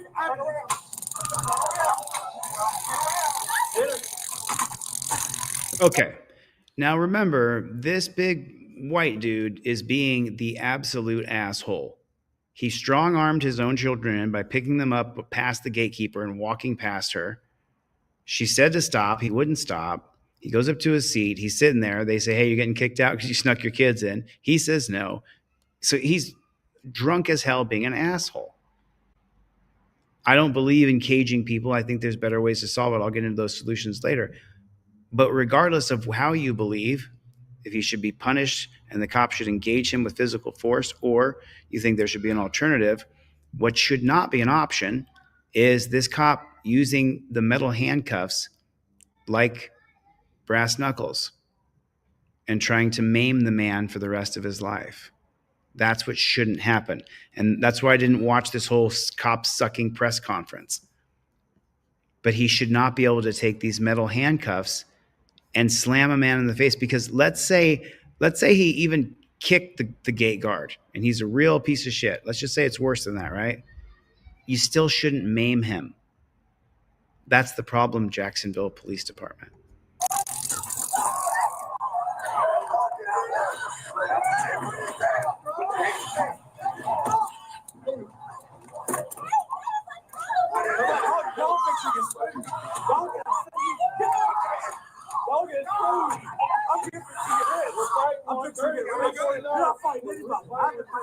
Come on, dude. You did it yourself.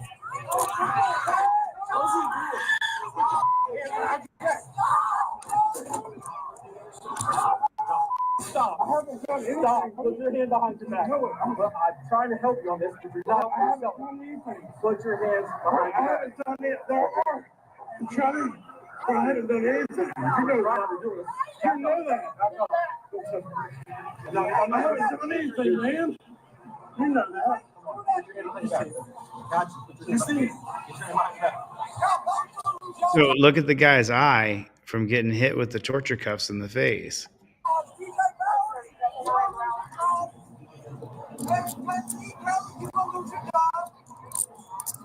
Come on. I mean, the proof comes out. You were the asshole, dude.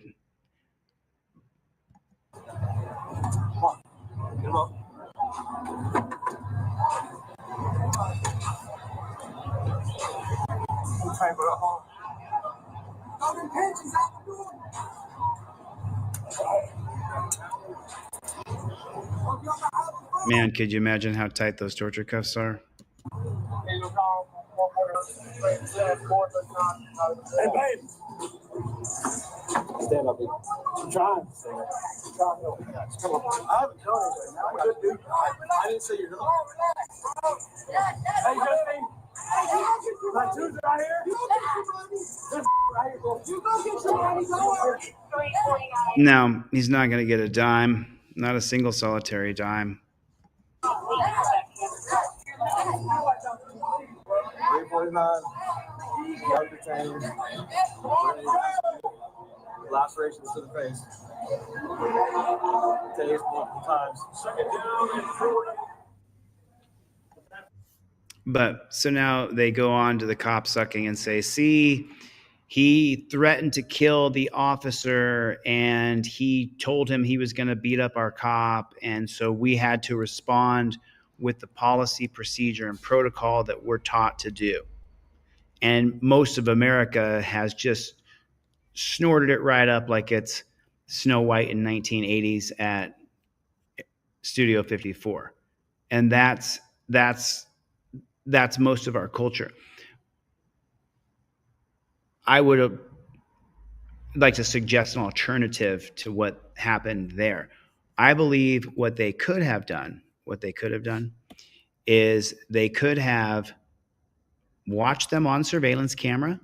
Follow me here. Follow me here. I know it's crazy because this guy was the total asshole. If you want to know who the asshole was in this situation, it was the guy who was sitting down drunk. He was a total asshole. He was totally out of control. I believe he was drunk. But the point is, they could have surveilled him and then they could have kicked him out, could have let him watch the game and given him a ticket for stealing for each and every one of the kids that he brought in to watch the game. They could have given him a ticket for stealing. It's going to be a misdemeanor. It's arrestable, but he's so drunk and out of control, we're not going to get him right now. He's going to get it. Do we agree? He's going to get it, right? He's going to get it.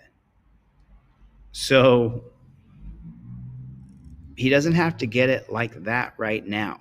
It doesn't have to be you simply grab one of his kids, pull the kids to the side and say, I need ID. You start to go down the line to ticket and charge with the offense of stealing. You're stealing the game. You didn't pay for it. He doesn't have to be beaten down. And also watch him on camera when he goes to the bathroom alone, away from that area where he's going to indenture himself. You have 3 or 4 guys intervene with him and take him out and kick him out. Then you charge each kid with stealing. You charge everybody with the crime that they did. I don't want lawlessness. I'm not a sovereign citizen. I don't get to go to watch the game for free because my buddy strong armed me in. That's not how it works. I'm not for that. I'm not for that society. No, I'm not. I don't agree with that at all. But the cop sucking because he called him the N-word, threatened to kill him, said he was going to beat his ass, all those things. The cops are just on the pipe, just sucking. There will be no cop sucking in here. If you want a cop suck, you need to go somewhere else. There'll be no cop sucking here. Okay. Keep your cop sucking. Go suck off the cops elsewhere.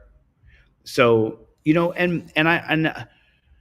so for the okay. Sometimes it's just best just to say nothing else at all. Former Lake Worth police officer facing a federal lawsuit accusing him of excessive use of deadly force. This dash cam video shows that officers. I'm sorry, I got to say this one more time. This right here is Ken's 5, San Antonio, local network television. I just want everybody to see that. Every single video I've shown has been local network television. SUV. Former Lake Worth police officer facing a federal lawsuit accusing him of excessive use of deadly force. This dash cam video shows that officer's SUV hitting a man during a chase. You can see former Lake Worth officer Jonathan Granado trying to pull over Dustin Bates on the motorcycle because of an issue with the license plates. When Bates doesn't stop, it led to that. And we're pausing the video before the moment of impact. Can't show it. Bates was hit by that vehicle at about 45 miles per hour. He suffered a fractured spine, 3 fractured ribs, 2 fractures in his right leg. The grand jury decided against charging Granado with a crime, but he was suspended for 2 weeks. The chief says he violated 2 policies regarding safe operation of a vehicle. He was put back on the job, but then chose to resign in December. Okay. A Denver County Sheriff's deputy is being sued for punching a wheelchair-bound inmate in the face. Denver 7's Gary Brode has the video and the story. Seraphin Finn was being wheeled out of Denver Health when surveillance video appears to show a Denver County deputy punching him and knocking him to the ground. Seems pretty obvious that there was a strike there and that the force was wholly unnecessary. When surveillance video appears to former Lake Worth police officer. I want to see the end of this. With a crime, but he was suspended for 2 weeks. I'm so sorry. He was what? With a crime, but he was suspended for 2 weeks. He was suspended for 2 weeks for running somebody over? Are you freaking kidding me? That goes outside of your policy, procedure, and protocol. That's a crime. That's an actual crime. That crime is called attempted murder when you run somebody over with a car. Is that true? Put a 1 in the chat if that's a fact. That's a crime. That's an evil, heinous crime of attempted murder, or at least felonious assault with attempt to do great bodily harm. That's not a 2-week suspension. Do you see the disconnect we have, coppers? Do you see the difference between people who see the world normal and your view? That he was suspended for 2 weeks. That guy belongs in torture cuffs. Or you know what? Pull his peace officer certificate forever and send him off to therapy for a year or 2, where he lives in a commune with 15 other spiritual people where they talk to him and get all that decompression out of him. You don't run somebody over with your car. Just think about it. Make it real. Your worst enemy, my worst enemy, the trolls are, right? And right. I can't picture myself running them over. I think it would be funny to watch them come off the cliff screen. I would be horrified. That's not true. I would be look, there's some things that are rhetoric on YouTube and there's some things that are real. If you actually see someone, even the worst of people who come in here, right? If you actually saw them in serious distress, you would have to help them. Even a dirty JBTP. If I saw a dirty JBTP and I saw him and he was in full uniform and he was hanging on a cliff, like, I'm going to fall. Oh, I hate it. I would help him. I would help him up. I would pull him off. God. And I just think of all the knees he stuck on people's necks and all the shit he did to people. And even though if I saw that, I would have to help him. I would have to put my arm out and grab him and pull him. And because it's not, so you guys know that cop, Detective Matt Thornton. You guys know that cop. I mean, I know that cop. I know that cop a little bit.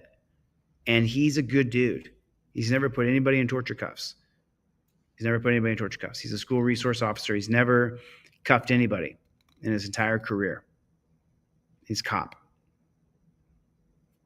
It's tough not to like that.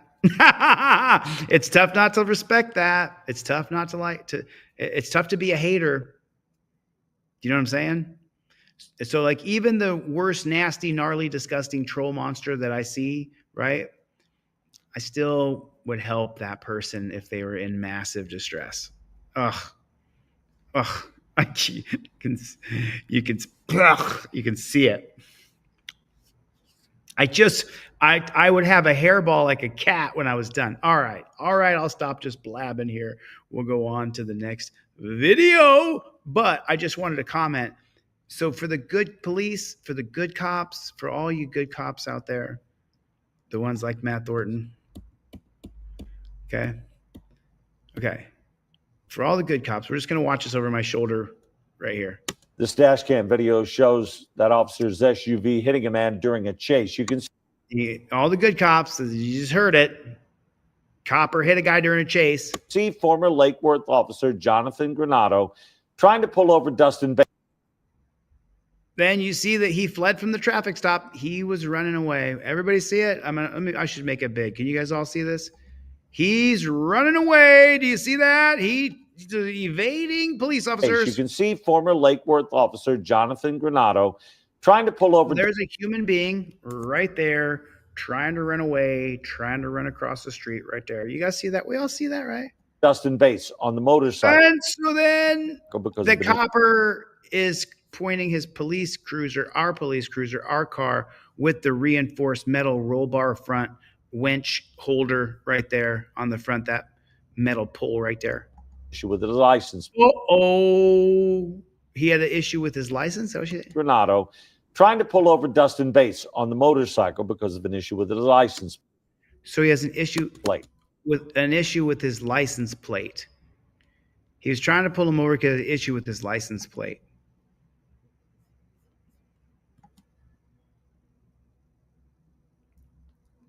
Two-week suspension for that right there? 2-week suspension? You think that's right? You think that's fair? Think that's real? I mean, I'm talking about, you think that's a real, honest punishment for trying to kill somebody for running away from a traffic stop? Do you think? I'm just wondering. What do you guys think? What do you guys think? It's not just my opinion here. There's a whole team DLZ here. What do you think? Do you think it's right? Do you think that it's right that a police officer should be able to go off the road and run you over with his police car if you run away from a traffic stop because you don't have the right license plate on your motorcycle. Do you think that it is attempted murder for a police officer to try to run you over for running away from a traffic stop? Do you think that's attempted murder? Yeah. To all the good police officers out there, do you think that's attempted murder?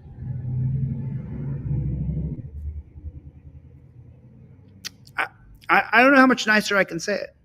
Am I saying things correctly? Am I saying things nicely?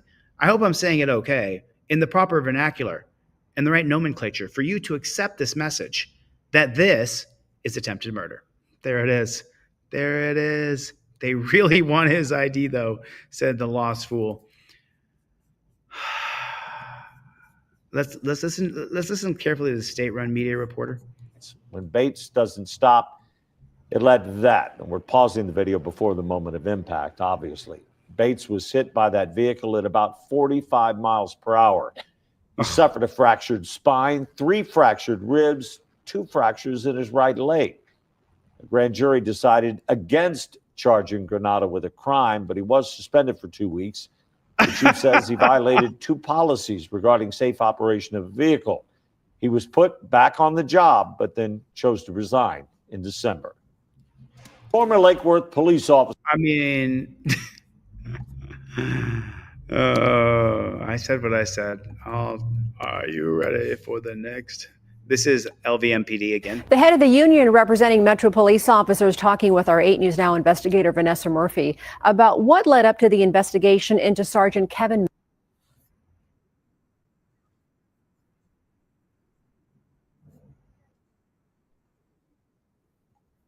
Jumped the shark on us, didn't it? Menon. He is now facing 2 criminal cases after several officers reported him. What's up, man? What's up, brother? After several officers reported him, after those other officers helped him arrest people. Hey, I'm the sergeant. Steve Grammis recalls seeing these videos for the first time. It's pretty surprising as to what the sergeant was doing. Sergeant Kevin Menon now charged for pushing the officer and creating fake scenarios to target people, mainly black men, to take them into custody as he led a special team on the Las Vegas Strip. His own teammates turned him in, is what they're saying. Really? Then how come he did it so long to so many people? Where am I going to jail? Be out in like 6 hours. He worked in plain clothes with uniformed officers. Some of them reported him to their union, which Grammis leads. We kind of started talking about some of the things that they thought didn't seem right, but it didn't seem like the sergeant had any issue with it. What courage it took for our officers. He says his team. So. You know, that's why I watch these with you guys, because I want to catch the parts that you may not catch. I started talking about some of the things that they thought that was wrong. Didn't seem right. It didn't seem right, like shoulder checking people and then making up things and arresting them. So like he's trying to come off sincere, but they were all in on it together. This is like a Jack Doherty situation. If you don't know who Jack Doherty is, he's a YouTuber that starts fights with people and then hires bodyguards to take on his fights. Clothes with uniformed officers. Now listen to what the union rep says here. Listen carefully. Some of them reported him to their union, which Grammis leads. We kind of started talking about some of the things that they thought didn't seem right, but it didn't seem like the sergeant had any issue with it. What courage it took for our officers. He says his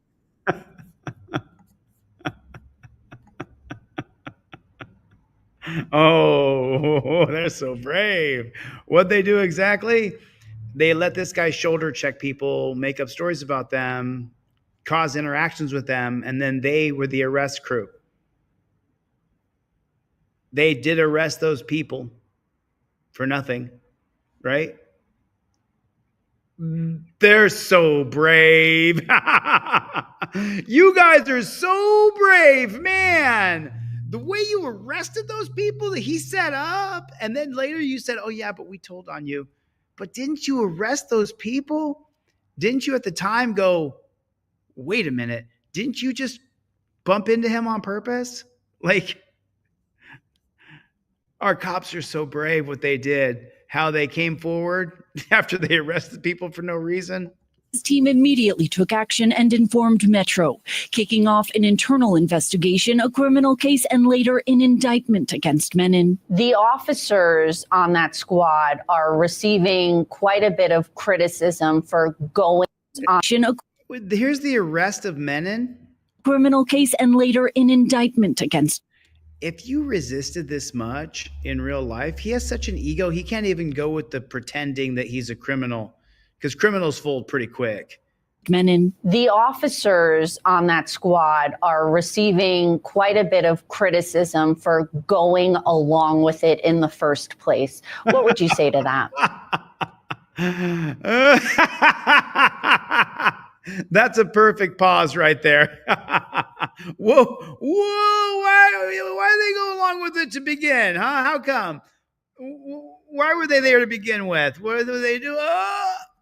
These are young, impressionable officers. So we don't know right from wrong.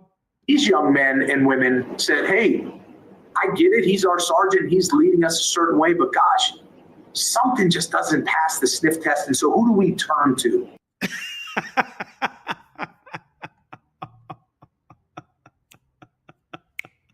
God forbid you got that badge on. And when Menon in plain clothes goes to shoulder check somebody and cause a fight with them, you arrest Menon. No. Yeah. As soon as you see the injustice happen, you arrest the person who created the felonious battery by attacking another person so that then you could arrest him. You're young, impressionable officers. You don't know right from wrong.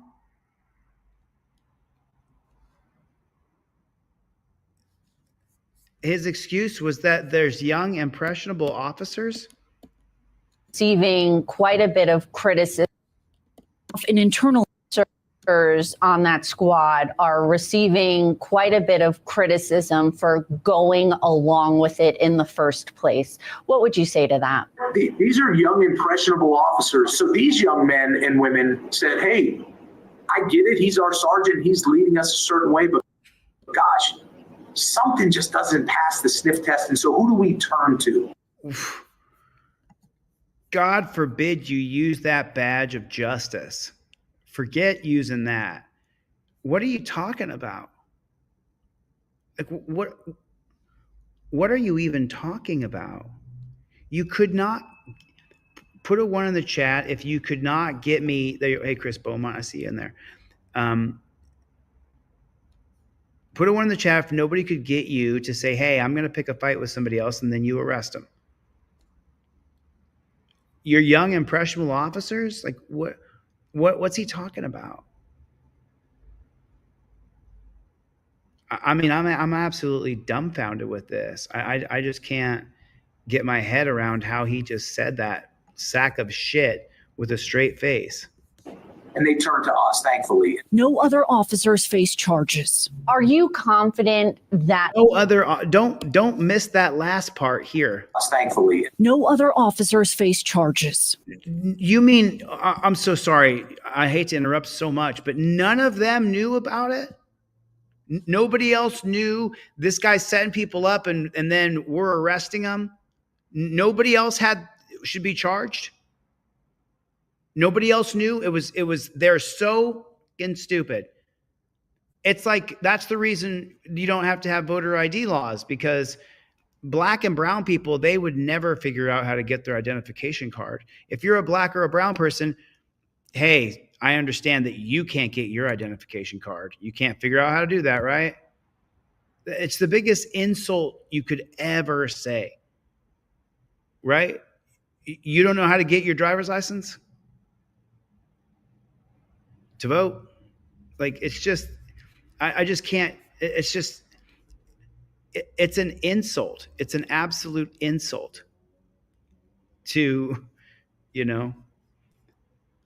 intelligent people to say that these cops didn't know they were doing something wrong by being a part of a set up and arrest scheme, and none of them were charged. They all just get away with it. They acted like a gang to deprive you of your liberty. They should all be charged. They acted together in unison. I'm so frustrated with this. I'm like a broken record now. Are you confident that this didn't go higher than Menon, that his supervisors did not know this was happening? Talking about confidence, no. But do I think it was? Am I confident that it doesn't go higher? No, I'm not confident of that. Know this was happening? Talking about confidence, no. But do I think it was anyone outside of that building, a chief or higher to the sheriff? No. No. Do I have confidence in that building? And no, I didn't. A captain and lieutenant from Convention Center Area Command testified in front of the grand jury. They claim they were not aware of Menon's alleged criminal behavior.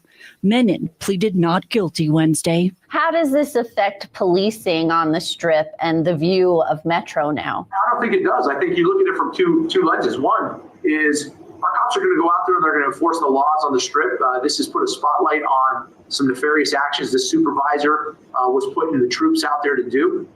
So they should feel that there's, with the spotlight on that, they're only going to enforce the proper laws that they're supposed to. And they do that. Menon is on unpaid leave from Metro. What? Did he just? They should feel that there's, with the spotlight on that, they're only going to enforce the proper laws that they're supposed to. And they do that.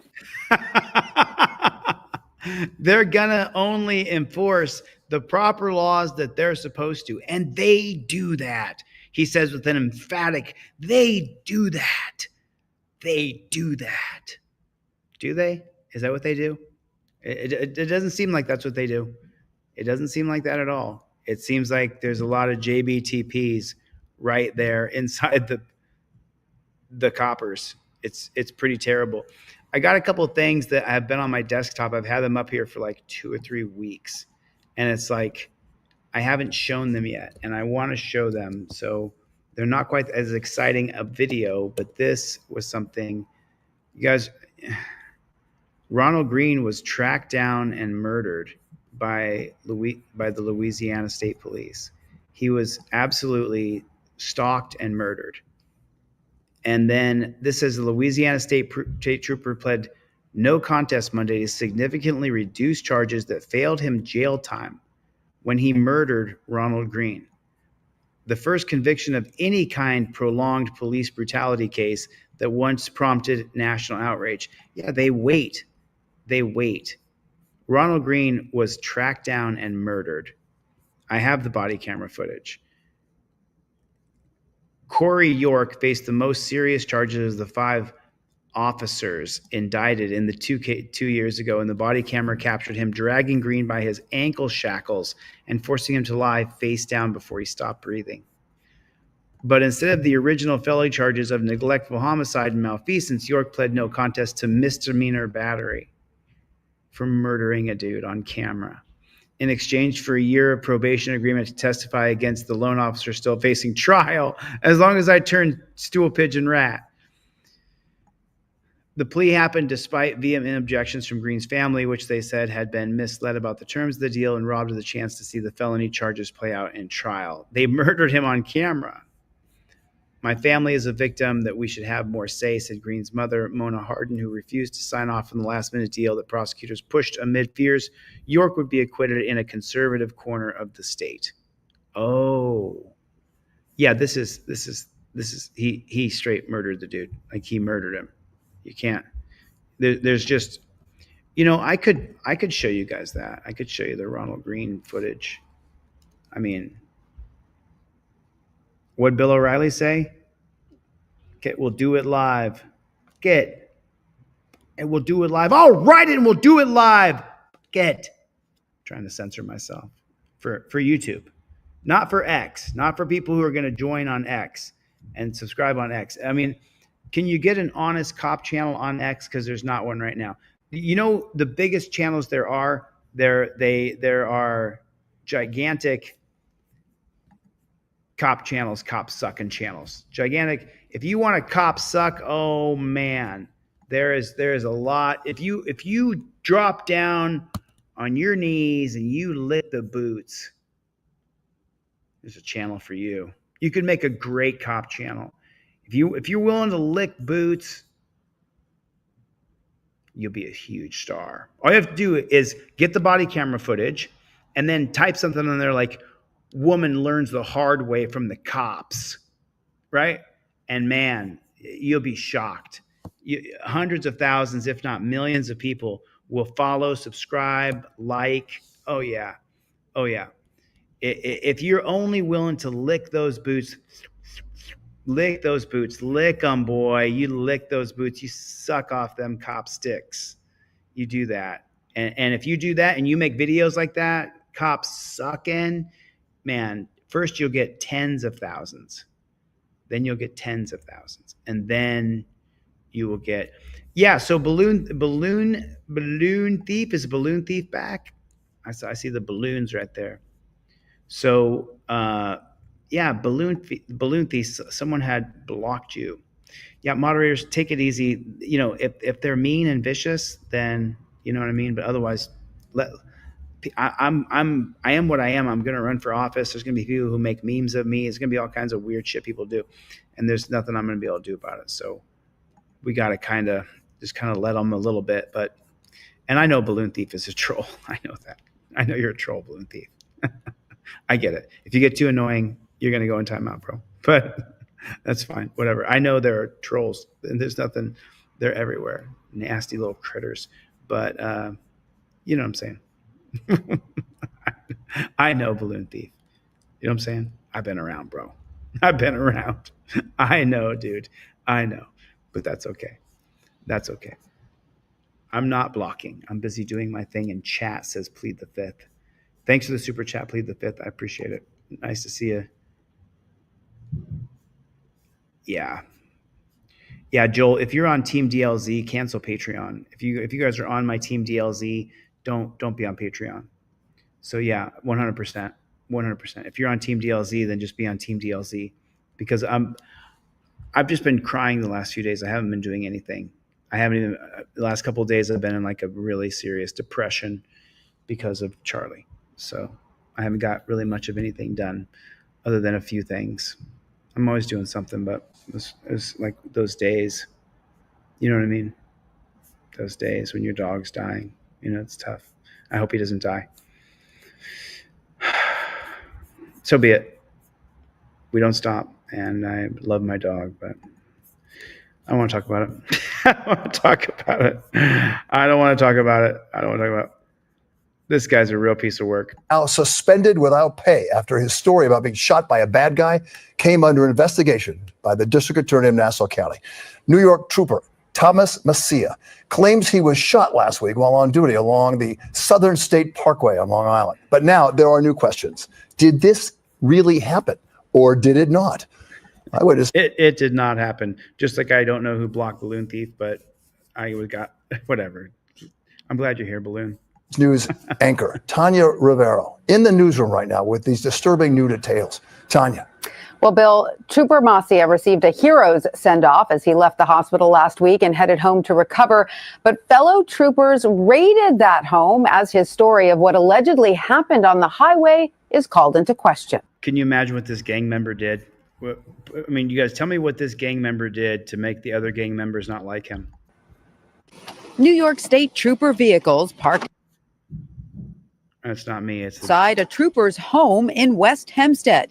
Inside, investigators conducted a search to secure Trooper Macia's weapons and any other firearms at the home. State police confirming in a statement that they are looking into the circumstances of a shooting Trooper Macia reported on the day before Halloween.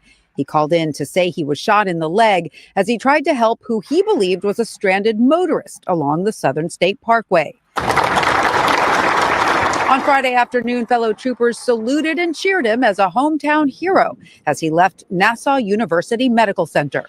But now, questions are swirling about that account. Authorities say the shooting was not captured on body camera, which is programmed to activate when a state police cruiser's emergency lights are activated. State police now say only Macia's rear emergency lights were activated during the incident, and officials say they are no longer seeking a Dodge Charger that was reported as being involved in the incident. The Nassau County District Attorney also released a statement today saying, quote, My office, in partnership with the New York State Police, is actively investigating certain inconsistencies identified in the reporting of a shooting incident involving New York State Trooper Thomas Masia last week. Check out Masia. Check him out. Look at this dude. And they gave him a gun and said, "You're in charge, bro." I mean, you can tell, right? If you get a good look at him, I'm not making fun of people's physical appearance. It's a look in the eyes. You can see it. He's a little bit off. He's a little off. You can see it, right? He's a tiny bit off. Put a 1 in the chat if you can see it. You see that? He's a little off. Like, he might be the guy that like rocked back and forth when you're hanging out with him and shit. You know, I'm sorry. He's doing this, you know, or rocking back and forth, or, you know, he's out there. You can see it. Dude is nasty. He's nasty. So he faked a shooting of himself. Oh, man. This is the one I've been wanting to show you guys, and I have not covered this yet, and I've wanted to cover this. I have not covered this yet. Where is it? There it is. Accused of using excessive force. Former Kentucky police officer accused of using excessive force during a botched 2020 raid has just been convicted on federal charges. He is one of several officers involved in that raid that killed Breonna Taylor inside her Louisville apartment. Associated Press says when the... You may have missed it, but let me give it to you because you probably did miss it. Raid that killed Breonna... I'm so sorry. She said the raid that killed Breonna Taylor? Taylor inside her... Raids don't kill people. People kill people. Guns don't kill people. People kill people. Listen to what the news anchor says. He is one of several officers involved in that raid that killed Breonna Taylor. He's the officer accused of shooting and killing Breonna Taylor Inside her Louisville apartment. inside of her Louisville apartment. Associated Press says when the verdict was read tonight, some members of the jury were in tears. Former Kentucky police officer, 48-year-old Brett Hankinson, was sentenced tonight for using extreme force on Taylor during a botched 2020 drug raid. His argument throughout the entire federal trial was that he was acting to protect his fellow officers after Taylor's boyfriend fired at them when the officers raided the apartment. Hankinson fired 10 shots into Taylor's glass door and windows during that raid. Although he didn't hit anyone, some shots flew into the neighbor's next door apartment. Because some of the shots flew into the next door neighbor's apartment, they were charged with wanton. AP News reports this is the first conviction of a Louisville police officer who was involved in the deadly raid. The first conviction of a Louisville police in the history of time. The conviction against Hankinson carries a maximum sentence of life in prison. Oh, she kind of lost her air at the end of that. Conviction against Hankinson carries a maximum sentence of life in prison.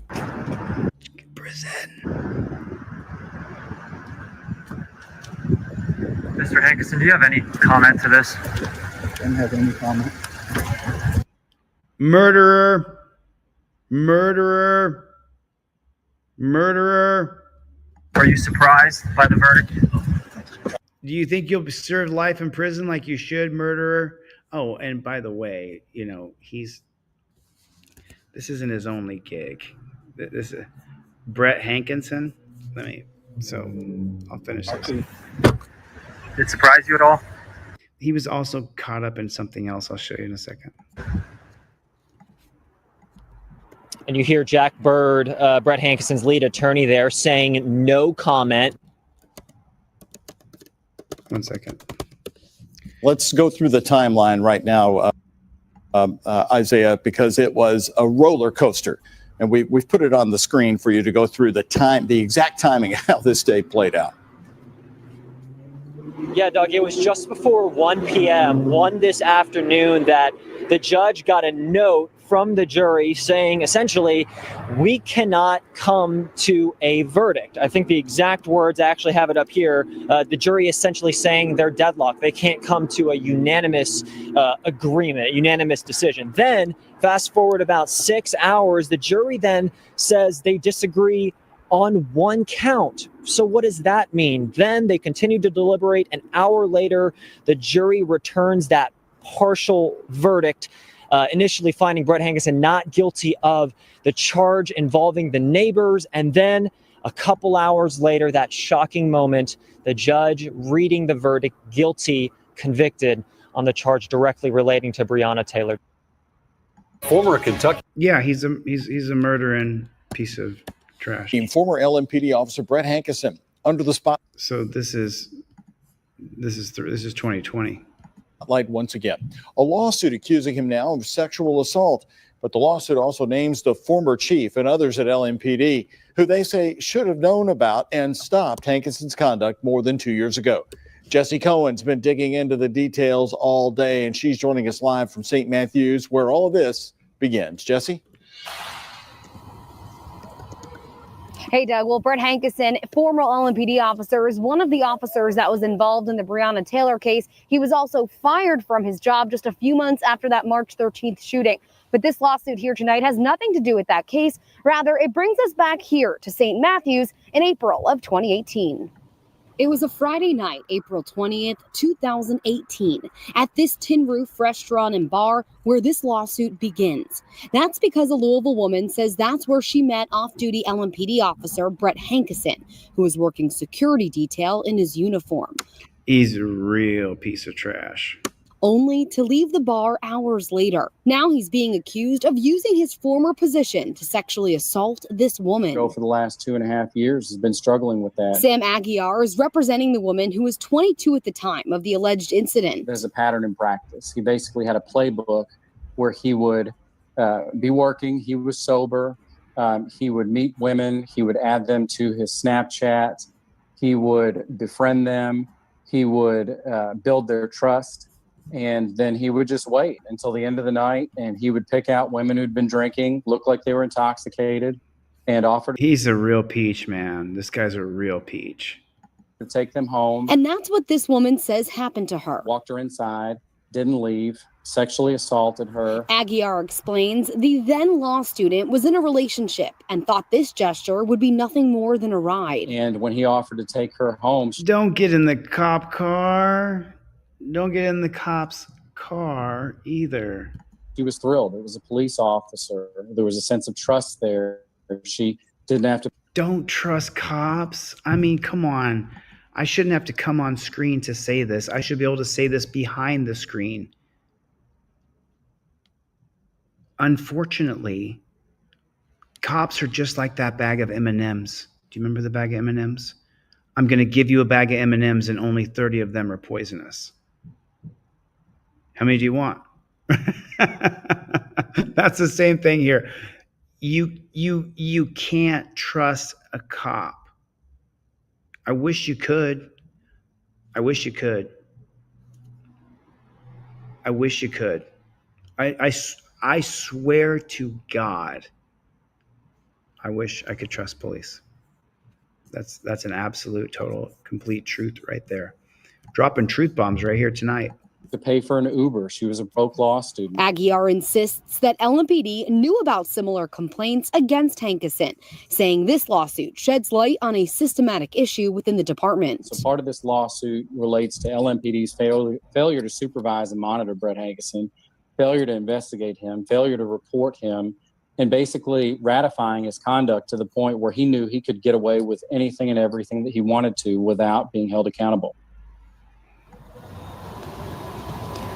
Now, LMPD tells us that they have reviewed the lawsuit, but that they cannot comment publicly ongoing because it is litigation. still pending. We've also reached out to the attorneys who represented Hankison in the Breonna Taylor case, and they say they are not representing him in this civil case. And lastly, we did reach out to Tin Roof, and This is from 2020. I can't stand seeing the face diaper. right now they have no comment. Live in St. Matthews for the Night Team, I'm Jessie Cohen. Sex scandal and This is 4 months ago? Another one? a controversial pool party. Another police officer hit LMPD with a bombshell sexual harassment lawsuit today. She is the third officer to come forward in a matter of days. WDRB's Katrina Nickel untangles Some weird ass camera work right there. the complicated web of misconduct claims. Katrina? Yeah, you guys, this latest lawsuit connects to the case that put LMPD Chief Jacqueline Gwen Royale on paid leave. Now, to understand how we got here, we need to look back. It's time for this It was awesome, weird ass production work right there. department to tell the truth. In just the last 2 weeks, allegation after allegation of sexual harassment within LMPD. I am learning more by the hour, I didn't know. more by the day. The timeline of when it all began spans years. Years. These allegations, as you know, took place in the past, but the way that they are handled is equally as important as the allegations themselves. The latest lawsuit is filed on behalf of Sergeant Lauren Carby. Carby claims in August 2020, her then supervisor, Major Shannon Lauder, hosted an adults-only pool party with her husband, Lieutenant Jeff Lauder. What's going on? Oh, and remember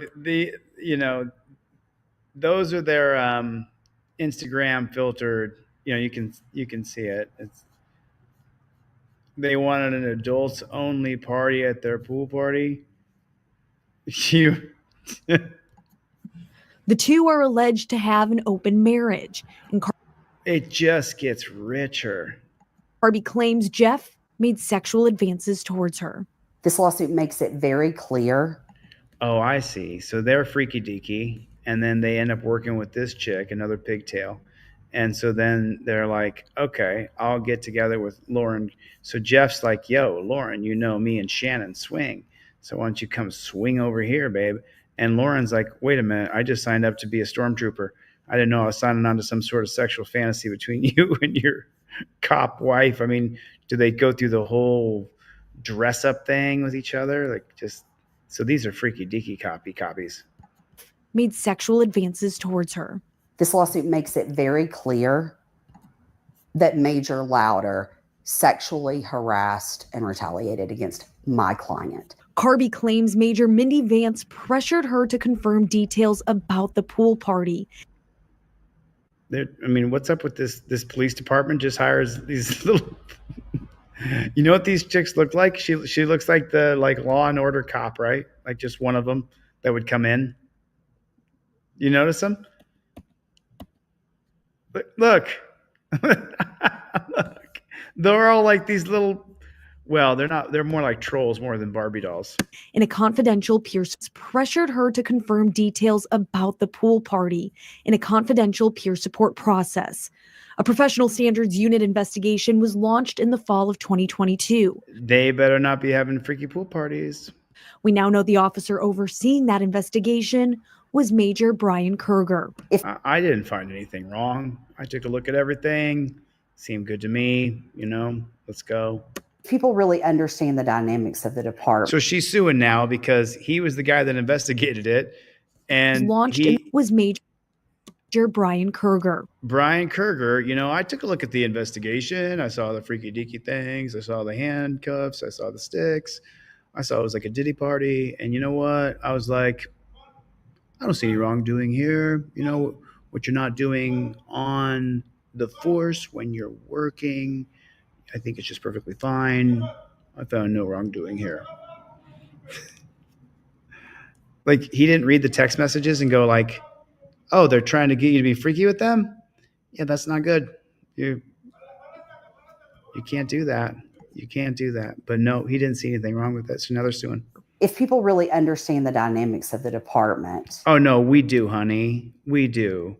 And I'm sorry for interrupting again, but the dynamics of the department are that the people above you have total control over your life, your schedule, where you go, your safety, who you go with, if you have a partner, don't have a partner. They have total control. You get overtime, you don't get overtime. Whichever one you don't want overtime, you do want overtime. They can do that to you. Drop guns, drop drugs, narcs, working as the muscle for narcotics dealers, being the narcotics dealers. There's a whole plethora of things. You have to lie on this report. Am I missing anything? Did I miss anything? That's how it works. Witch on Fire is here. What's up, Witch? So Did I miss anything? Is there anything else? She said, you really have to understand the dynamics. We do. Was Major Brian Kerger. If people really understand the dynamics of the department, there would be no question of why my client wanted to just move on. By March 2023, the investigation was put on pause after the police union filed a lawsuit against LMPD, arguing the investigation violated its police contract. Major Mindy Vance, instead of helping my client, instead used what happened to my client. Throughout that time, Carby claims she was passed up for promotions. On May 15th, 2024. Shoot, I said that though, didn't I? You get promoted, you don't get promoted, you get.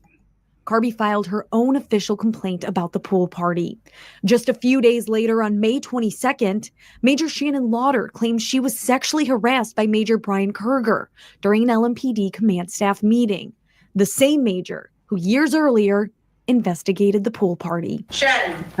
Sorry, I'm trying to unplug my volume. Yeah, ma'am. I'm sorry. You can't make this shit up. When I hear it, right, just. Major Shannon Lauder claims she was sexually harassed by Major Brian Kerger during an LMPD command staff meeting. The same major who years earlier investigated the pool party. Shannon.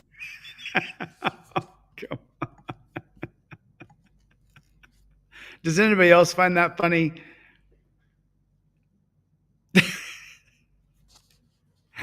That is the irony of that right there.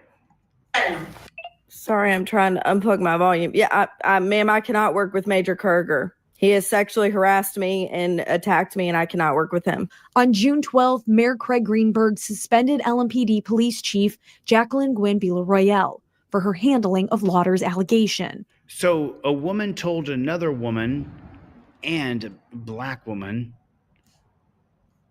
and she. I take these and any sexual harassment allegations very seriously. On June 18th. He kind of looks like Wiener, doesn't he? Like that Wiener. Harassment allegations. Doesn't he? Who's that guy? Wiener. He was in the Congress and. Very seriously. His name's Wiener. On June 18th, a separate sexual harassment lawsuit was filed on behalf of Officer Christine Silk. She claims a male supervisor Shit, they're just getting better and better looking. This department only hires like she looks like she came right off a casting sheet, doesn't she? I mean, how ridiculous is that? And the service she's going to provide, she's going to chirp. Don't take the gun away from me, right? And then it's going to make all the male cops become super chivalrous. We have to kill this guy for her. It's just such a mistake to have women in that position. It makes it more dangerous for everybody. And hey, kudos to Lakeland. You hired a bunch of cute chicks to work with. Is that what you're trying to do? Like, it's so weird to me. I mean, I'm trying to mock it, but here it's just like, it's so creepy. Like, it's so creepy. It's one thing when your masculinity is taken from you and you have to give up and you have to give in and let them torture cuff you. It's another thing when you have a little Barbie doll who she's about 25 years old and she's going to tell me what's what. And I'm just like, honey, you haven't even lived enough life. You don't even know what's going on around you.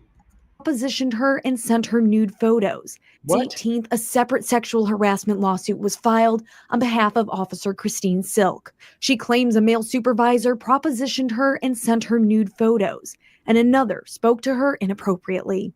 She should whore herself out for childcare. He asked her if her son was a product of a one-night stand. That brings us back to Carby's suit about the pool party, filed June 20th. Mayor Greenberg says the city and acting LMPD Police Chief Paul Humphrey are committed to making change in the department. We will be announcing these changes very soon. Decisive action will be taken. if he puts like he's got a corn cob up his backside, then we believe him. You can't change. Okay. So, and this goes back to the title of this video. You can't change the policy, procedure, and protocol. If you don't change the policy, procedure, and protocol, you'll get more cops just like these cops. Power corrupts, but absolute power corrupts absolutely. You cannot keep these policies, procedures, and protocols and produce good people. This is Louisville Police Department, the same police department. It's not a pig shack, okay? The same police department. It's not a pig trough. It is a police department.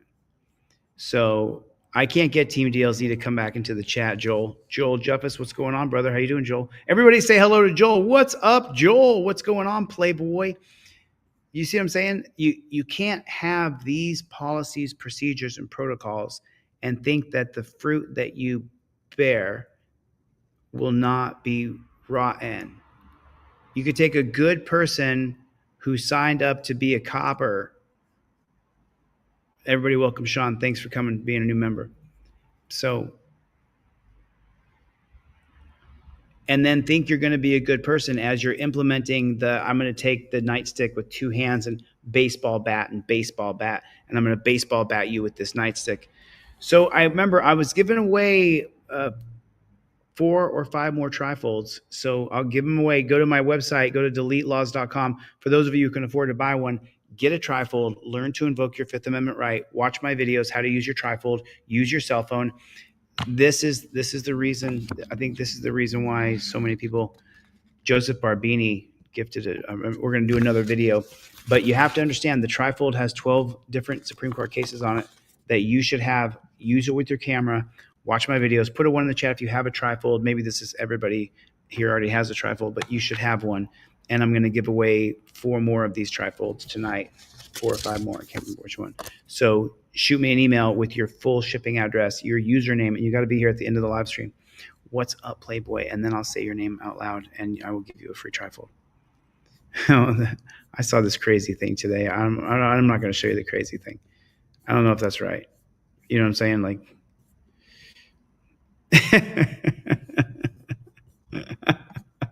sorry. Okay. I'll just share it with you. And then I want, you know what we do in this place. Decisive action will be taken. And today, the Louder's attorney told us the timing of Carby's party filed June 20th. Mayor Greenberg says the city and acting LMPD police chief Paul Humphrey are committed to making change in the department. We will be announcing these changes very soon. Decisive action will be taken. And today, the Louder's attorney told us the timing of Carby's lawsuit appears opportunistic and our allegations are unfounded. With photojournalist Greg Shapker, Katrina Nickel. I mean, it's been established. We could just go to the Facebook page and see what's going on around there. See what's going on with the sex parties. Cop who assaulted me getting ready to get beaten up in court. I won. Today's a beautiful day. So this is the picture he took of the copper waiting for court, and then he won. Is there any story here? No. Where's the story, though? He'll be sent to a training class like this one. New Jersey Officer of Comptroller. This is from a national training event, even though it's known as wolf training. There's another term. Oh, yeah. Do you guys remember this? Yeah. So I trolled this guy so bad. I trolled him. I don't want heroes exit. I want to fucking die like 91 with hookers and cocaine around me, you know? Like, why wouldn't that be your goal and objective? Like, I'm on vacation in Colombia, money, and these girls like are not as wealthy and they need to do things to make money. So first of all, I'm Colombian. Why don't you stick to your own hookers in your own place, you dirty pig? You know, like, don't go to exploit where my family lives. I don't want a hero's exit. I want to fucking die at like 91 with hookers and cocaine around me, you know? So think about that. Like, that's his life's goal. He's a street cop training founder. He's training the other cops. See the thin blue line here? Why wouldn't that be your goal and objective? Why wouldn't that be your goal and your objective? You know, I'd like to die with the people I love the most around me. I'd like to die with people who love me and I love them. On vacation in Colombia, money, and these girls like are not as wealthy and they need to do things to make money. About 1,000 law enforcement officers, 240 of them from New Jersey, attended a 2021 October police training conference held in Atlantic City. The conference was held by a private New Jersey-based police training company called Street Cop Training. During the 6-day event, instructors made over 100 discriminatory or harassing comments. If you're trying to get a little booty boot poon andy poon tang, whatever the hell you call it, okay? You're trying to get a little booty poon poontang. There's an approach. You don't walk up and say, "Hi, what's your name? How old are you?" Sounds like casting couch, doesn't it? You know what I'm saying? So, yeah, there is like a little bit of a finesse. You got to be a fucking gigolo. You have to be a effing gigolo? When a police department sends officers to a police training event, and there's a comma there, the purpose is for them to learn how to do a better job performing their official duties. But this 6-day conference was saturated with demeaning remarks about women, sexually charged language, and lewd gestures and images. Conduct that is not appropriate for any public employee in any work setting. All right, so normally in my class, we open up that beer tap and I just start spraying people with information. But today, you guys are just gonna get the tip. It's just. I would be remiss if I didn't remind you or let you know that I have a 3-inch dick. I'm not the one with a 1-inch dick. There's actually people who drive around and will input into this website, "Hey, I just saw a fucking LV series, Pennsylvania." You know, Murder or something like that? Hey, you got drugs in the car? I would never do anything like that. Yeah, okay. I watched this car come off the highway, and I fucked the shit out of the female driver. She doesn't want to fuck me back, though. It's gonna be the sneaky pig. Can you? Just a weird dude. You all love the sneaky pig. Every guy in the room right now is like, "What are you talking about?" It's like when you're there, and somebody walks by you, and you're like, "Don't look." They just don't look. Okay, oh, you know what? Hey, what's up, buddy? Fake phone call. Okay, I looked. Understanding pain. This guy, Tim Kennedy, he trained around the same era I trained in. I mean, he's younger and stronger and better than I am at MMA, but I just don't have any respect for him anymore. Both physically and physiologically, it's important. When we understand what it does and what purpose it serves, it's just another thing that we can harness and that we can leverage as a weapon. I like it. You know, like, not like, "Hey, will you whip me later?" But maybe. You know, like, maybe. Weird guy, though, huh? Weird guy. I'm sorry about that. I didn't read that. Attendees ranged from patrol officers to police chiefs. You know, I think I know what it is. You know, I think I know what it is. In the times that I did train with people who were a lot better than me, I realized the level that I was at. And when you're at a high level and being able to fight people and beat people up, you have this certain level of responsibility of not to be a bully. And I think that's what turns me off about Tim Kennedy.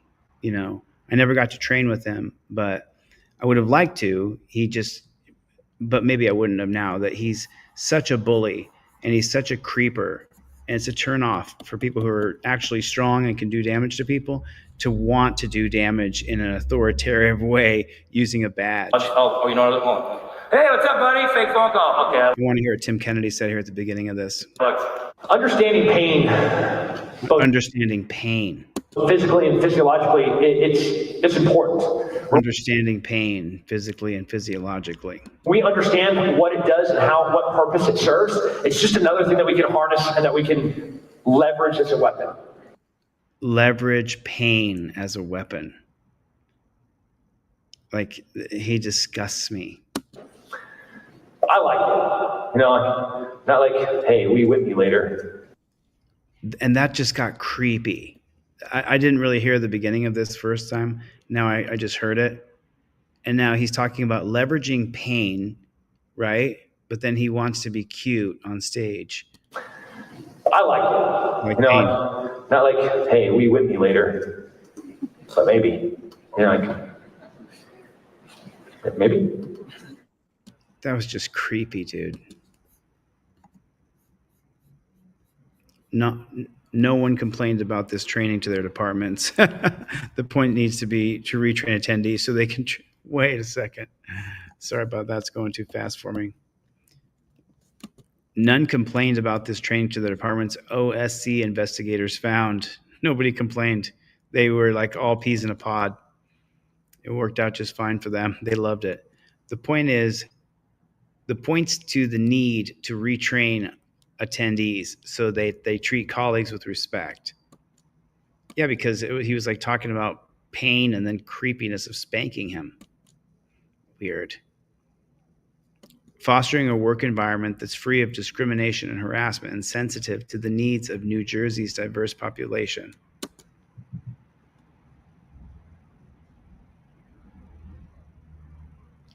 Any attempts to dismiss toxic and discriminatory comments and gestures as jokes or failed attempts at humor, any attempts to dismiss them, only increase the risk of the state and municipalities will find themselves the subjects of costly discrimination and harassment lawsuits. That challenges you about how we need to keep reimagining. Ask he or she, him, her, she, him, whatever the fuck you want to call people now. I'm from the Middle East. You call them a person if you don't know what gender they are, or you call them by their name. It's not that hard. I live in Southern California. There's lots of trans people here. I just call them by their name. That's it. It's very easy to do. Ask he or she, him, her. And then remember when they say more training, they're talking about going here. She, him, whatever the fuck you want to call people now. I'm from the Middle East. Everything is a business. Even how we get married. You ever heard of the dowry shit? You know what a dowry is? A dowry. He said when you get married, there's a dowry, which is when you give cattle or land. Daughter, can I have her? 150,000. You can have her all day long. You keep her. Don't bring her back. Middle Eastern folks in the class are like, dude, shut up. There are other costs too. In recent years, the state has recognized the value of diversity in policing, and there's been struggling to diversify law enforcement ranks. Spending public dollars on training that promotes a toxic culture in which women and minorities are made to feel unwelcome is inappropriate and wasteful. The latest data shows that women represent only 11% of the New Jersey police force. Oh no, shit. Is this video walking me into a DEI situation? Is that what's happening here? Where there has to be more women coppers? So I'm going to disagree with the police perspective again. I disagree with all their policies, procedures, and protocols. All right, let me check emails. Let me see who sent me an email that wanted so I've got Samantha, username is Samantha in the chat, and that's in Georgia. I'm taking a screenshot right now. Samantha, I'm sending you a free trifold on Monday. I got you, Samantha. Let me see what else I got here. And then I got Aaron. Did I send you a free trifold already? I can't remember if I did. Aaron in New York. I'm taking a screenshot. I don't see your username in here, but I got a screenshot for Aaron. I'm going to give you a free trifold. If anybody else, if you guys want to go to my website right now and get a trifold. If you absolutely have to have one of these. You have to plead the Fifth Amendment. You have to learn. This goes right over your visor. And if you buy one and I ship it to you, I give you this fat ass broccoli wad rubber band that goes with it, but I can't find my rubber band. Can't find my rubber band. Sorry. So, but listen, you want to get a trifold, go to deletelaws.com with a Z. So many people. Okay, Aaron, I'll send you one. I got your picture. It'll be Tuesday, Northeast Colorado Cop Block. Good to see you, brother. Good to see you. I want to give away a few trifolds. Try to encourage you guys to go buy a trifold. Support the mission. If you already have one, get one for somebody else. Don't stop. Don't give up. We get everybody to invoke their Fifth Amendment right. There's going to be so many less people. It's good. It's good to have it. Okay, cool. And then Meg loves a lot. Meg loves a lot. And you're in Pennsylvania. And Meg loves a lot. Let's go Pennsylvania. Meg loves a lot. I'm taking a screenshot. There you go. Meg loves a lot. I got you. I'm getting you a free trifold as well. Let's see. Anybody else who's you got to send me an email. I'm sure married. I'll send you a free trifold. People donated and people bought. If you guys can afford one, buy one. If you can afford a trifold, buy a trifold. Go to my website right now, Delete Laws. If you can afford, buy a triple pack and give two away. DeleteLaws.com. I mean, it's you have to have it in your car. There's just no way you can not have it unless you're an activist and you're going to have that back and forth. And even still, you want to use your phone and you want to use your rights as you do that. Even when you see I battle cops, I'm always using my rights. Always using my rights. Always, always, always. Milena, I don't have. Oh, you have? Milena, you sent me your email address? Let me take a look on. I think you're probably putting it in wrong. Oh, I do have a new order at 6 o'clock. Barbini, Joseph Barbini, 6 o'clock, put an order in. I got the free trifold for Joseph. I got a couple more to give away.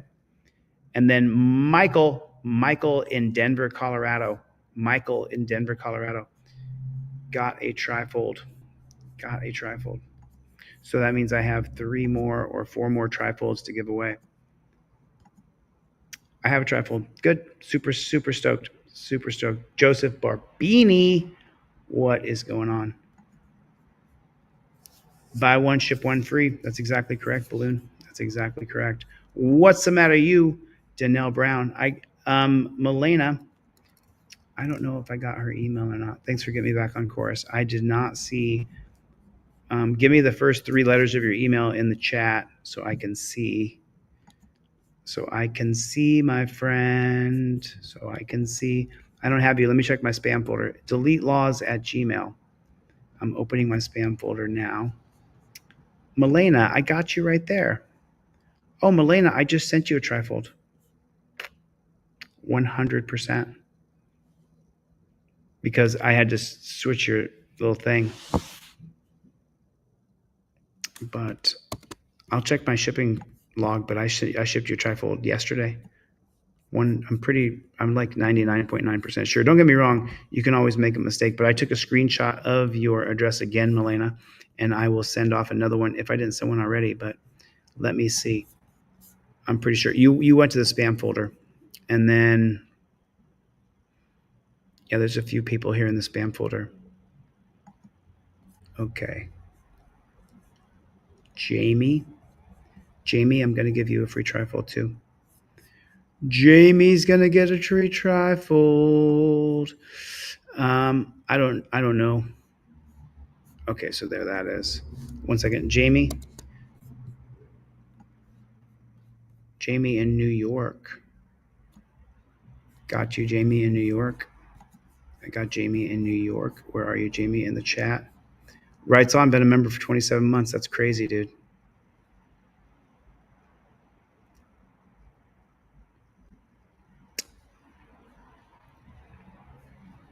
Rick Howell's going to chime in here, everybody. Rick Howell's going to say the Fifth Amendment does not apply in traffic stops. You had your shot, Rick. You had your shot, Rick. You had your shot. You had your shot at success here, but you started off with incorrect data. Your Fifth Amendment does apply. Your Fifth Amendment does apply. Joel Juffus, what's going on, Joel? Kiwi, what is going on? I'll bet. Exactly correct. Let me see. I have one more trifold to give away. It would be really great if someone went to my website right now and got 3 trifolds and 3 cop cards and then gave all 3 of them away to people that they knew. Go to deletelaws.com right now. Get the 3-pack of trifolds, 3-pack of cop cards, and give them away. Go to deletelaws.com right now. Get a 3-pack and give 3 trifolds away and 3 sets of cop cards away. As a matter of fact, if anybody does what I just asked, I will give you 5 trifolds and 5 cop cards for the price of the 3-pack. I'll give you 5 trifolds and 5 cop cards. What's up? Who's going to take me up on that offer? 5. Chevy came through. There's a 5. What's up, Playboy? Where you been, Chevy? Been making music? Chevy been off making some music? Where you been, Chevy? Chevy, what's up, Playboy? Chevy, I've been showing I've been just showing it raw dog tonight, my friend. I've been showing it raw dog. I really have, man. I mean, I'm gonna build an audience on X, but I'm not gonna. I can't hide it.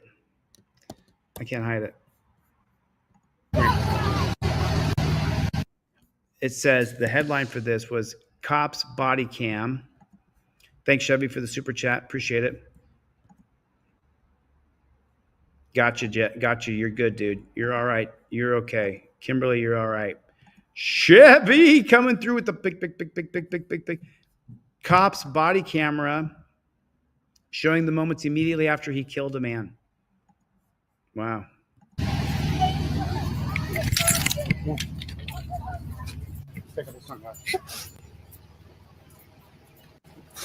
Fuck, dude. What the fuck did he do that for? Come on. Here, hop in this car.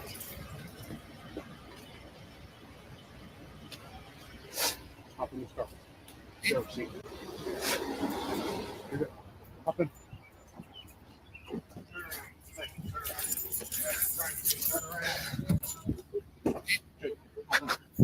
Wait a second. Dude, what the fuck? Put him behind the driver's seat. These numbskulls. Yeah. These numbskulls. Put him behind the wheel of the car. Makes a lot of sense. Stay on him. Stay on him. Okay. God damn it, dude.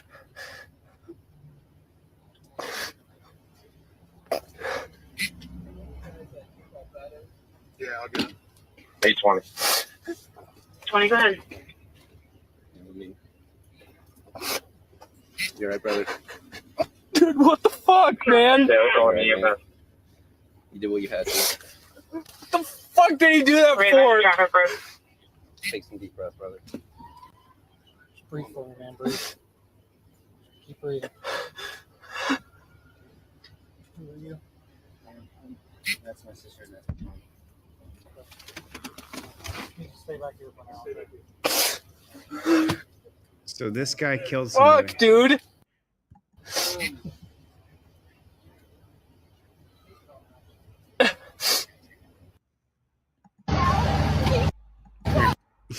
Look at that character right there.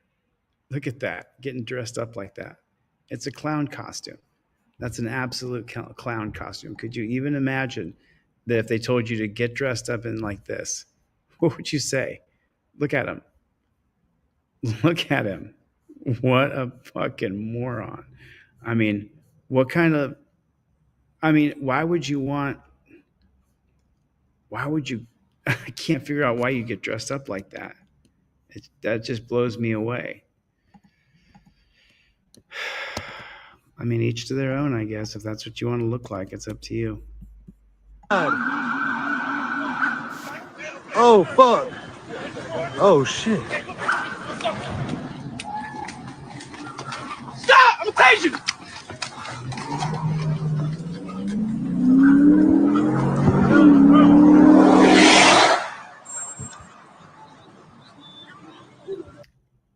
thinks the car is going to run the guy over?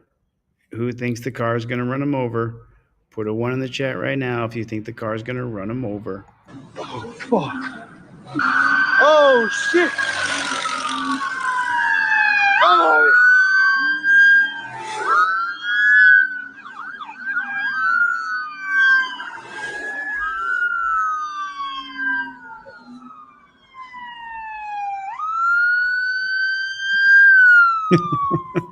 Oh, shit. It's like a... Oh, I think I've showed this before. I've showed this before, but I didn't know it started like this. Oh. He's running. Is he holding his wallet or his phone? Oh. Or has he got a... Oh, shit. Stop! I'm gonna tase you!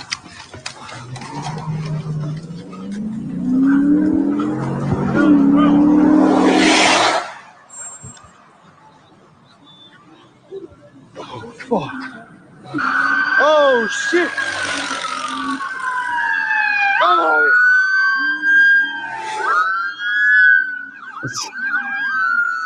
It's just so ridiculous. I could do without the sirens, but that is the most ridiculous shit I've ever seen. Like, that's the most ridiculous shit. I mean, it's like a Benny Hill show. Who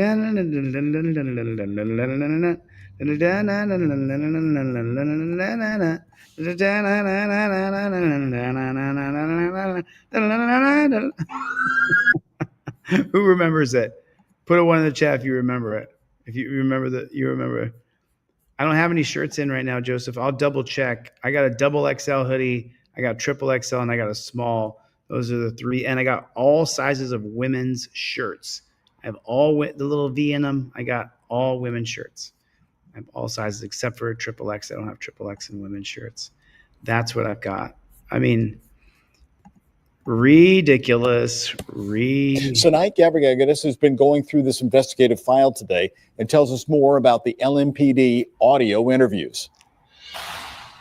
In the discovery file, images of text messages in Brett Hankison's work phone show he told a detective he fired, quote, 10-ish rounds. In another text, someone sent him a message after the Breonna Taylor shooting that read, quote, LOL, at least coronavirus will keep you out of the news that much. In his interview with the Kentucky Attorney General's office, Sergeant Luke Fawn with LMPD says he was initially at Elliott Avenue where the other warrants were being executed, but he went to Springfield Drive after learning an officer had been shot. There he says Hankison told him he fired rounds. He had thought that it sounded like machine gun fire coming from the house, and he returned fire. Was behind cover, behind a vehicle using it as cover.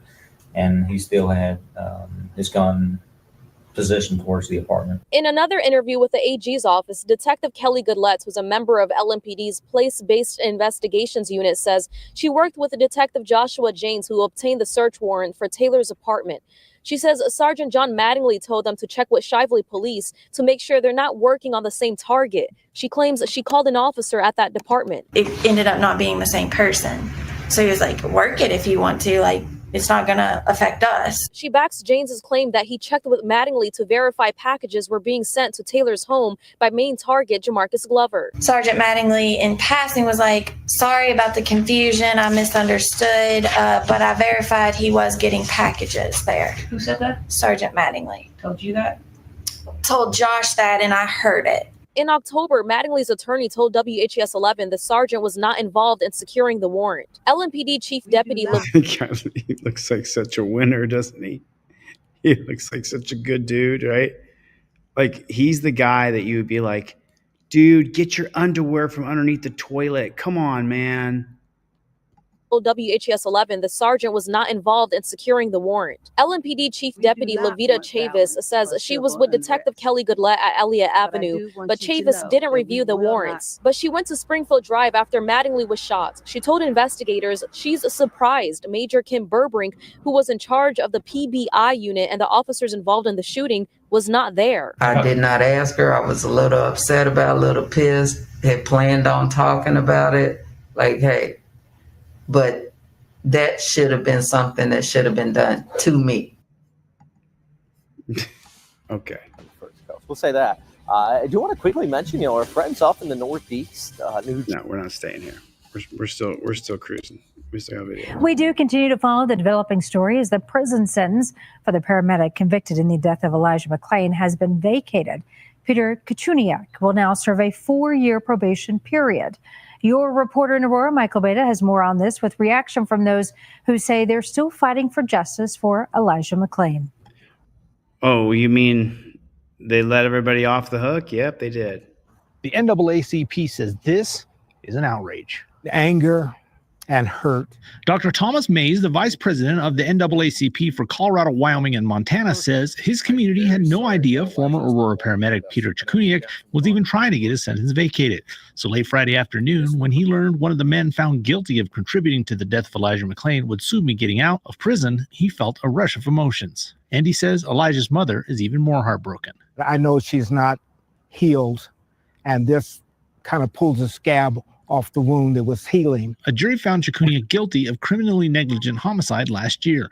In a motion to reduce his sentence, his attorneys wrote Chikuniak is, quote, an individual of good character, an individual with no history of violence and no prior criminal history, and is not an ongoing risk to the public, unquote. May says to give Chikuniak his freedom based on that is unfair because Elijah McClain was all of those things and more. Everything that you can call good about a person, how many chances did Elijah get? He begged for his life. So when I look at that, his character means absolutely nothing to me. Chikuniak's attorneys also argued that he was convicted of being a complicitor, and his co-defendant, who had a more significant role in the death of... Like, look at that. How do you do that to another person? You know they can't consent to that. Why would you inject somebody? Do you know the drug dealer, the people who are being arrested in the Las Vegas Metro Clark County dungeon where I was? If you do chemicals with somebody else and they die, you get charged with murder. Yeah. G.I. Joe loser. G.I. Joe loser. Saltomatic. Saltomatic. I got it here somewhere. All right, I got another video. We're going to watch this one. Just like, ugh. McClain are serving much more lenient sentences. Chikuniak will now face a 4-year probation period. CBS News Colorado has tried to reach out to the Chikuniak family but hasn't heard back. In a statement, the International Association of Firefighters president writes, while nothing can undo the tragic events of Mr. McClain's death, the IAFF is relieved that the court recognized the need for fairness and justice in this case. May says this reignites his community's desire for justice. From injustice, it's really the birthplace of unrest. Then unrest produces protest. The NAACP says they will not stop working peacefully until they get justice for Elijah. In Aurora, Michael Aveta, covering Colorado First. That was before the... Yeah. Let me jump in and talk about Elijah McClain for a second first, just so that, Elijah McClain was hunted down by the police and killed for no reason. The paramedic, along with the police holding him down, injected him with ketamine, and ultimately he died. And he was a good young man. He should not have been murdered by the police with the paramedics helping them. It's disgusting. I mean, it's unbelievable to me. And that it just gets so easily just brushed, because he's been dead long enough now. Don't worry about it. I got a couple people who sent me emails, but they didn't put their full shipping address. I got a couple more free trifles to give away. I got a couple more. Chevy, what's up, Playboy? I'll give away a free trifold for Chevy.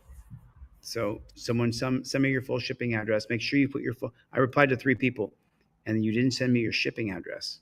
I can't ship it to. You want a free trifold? I can't ship it to that. Thanks, Jennifer Hill. Jennifer Hill sent me a beautiful email about Charlie. Picture of her dog too. So cute. Look at that little guy. So cute. Are you ready for the next video? So this channel here, I subscribe to this channel, Dirty Cops. They put together really cool presentation. Really cool. And this is their most viral video. So I wanted to promote their channel a little bit and watch a little bit of this, and you'll get to see some stuff.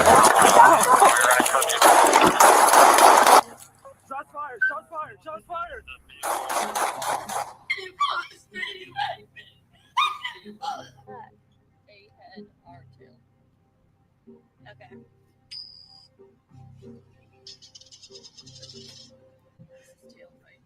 Yeah. So really. New this morning here, we just learned a former San Antonio police officer is now out of jail on bond. He's facing charges for shooting a teenager outside a local fast food restaurant. And also new this morning, we're getting a first look at the officer's mugshot, former officer, in fact. James Brennan was fired just over a week ago. Body camera video shows the officer unloading on a car as 17-year-old Eric Cantu drives away. Now, the police chief says that shooting on October 2nd, I mean, that is sick. I'm going to jump in real quick, and then I'm not going to jump in again. We're going to watch a few minutes of this because I want you to see how these guys put their video together. It's really cool. Dirty Cops. I'll put the link in the chat. You guys should subscribe to their channel. Really cool presentation that they do. But remember, he's shooting this kid because the kid was fleeing the scene. That's the only reason he's shooting him. He's not shooting him for any other reason. Thank you, Gotham. Very, very, very selfless of you. Very selfless. 2022, a frightening incident took place in San Antonio, Texas. It all started when a rookie police officer named James Brennan made a significant mistake while attempting to confront a suspect on his own.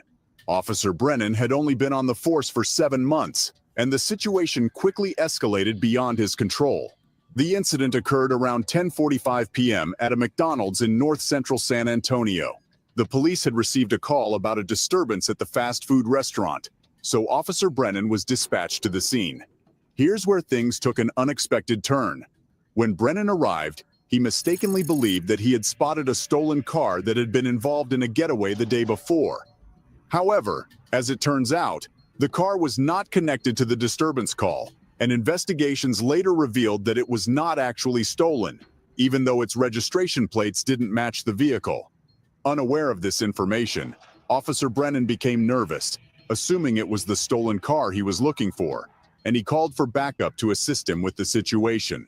However, instead of waiting for backup to arrive, he approached the car moments later, opened the driver's side door, and found 17-year-old Eric Cantu inside.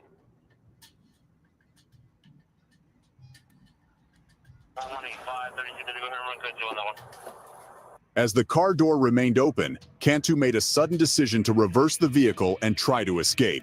According to Captain Elisa Campos's report of the incident, the open door struck Officer Brennan, causing him to step back. Instead of attempting to Did you hear that?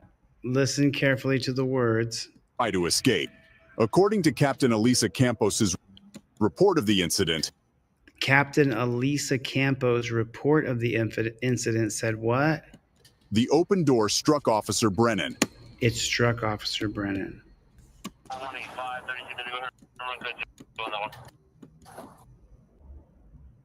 I don't see the door striking Officer Brennan, do you?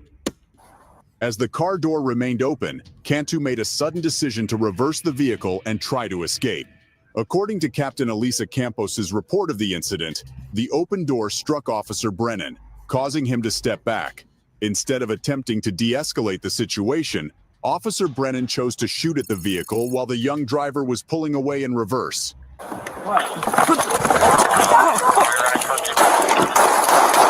After the driver shifted gears, getting ready to escape. Jesus, first he lies.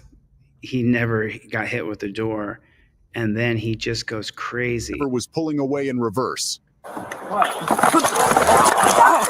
Oh, he's saying he got hit with the door there. After the driver shifted gears, getting ready to... Dude.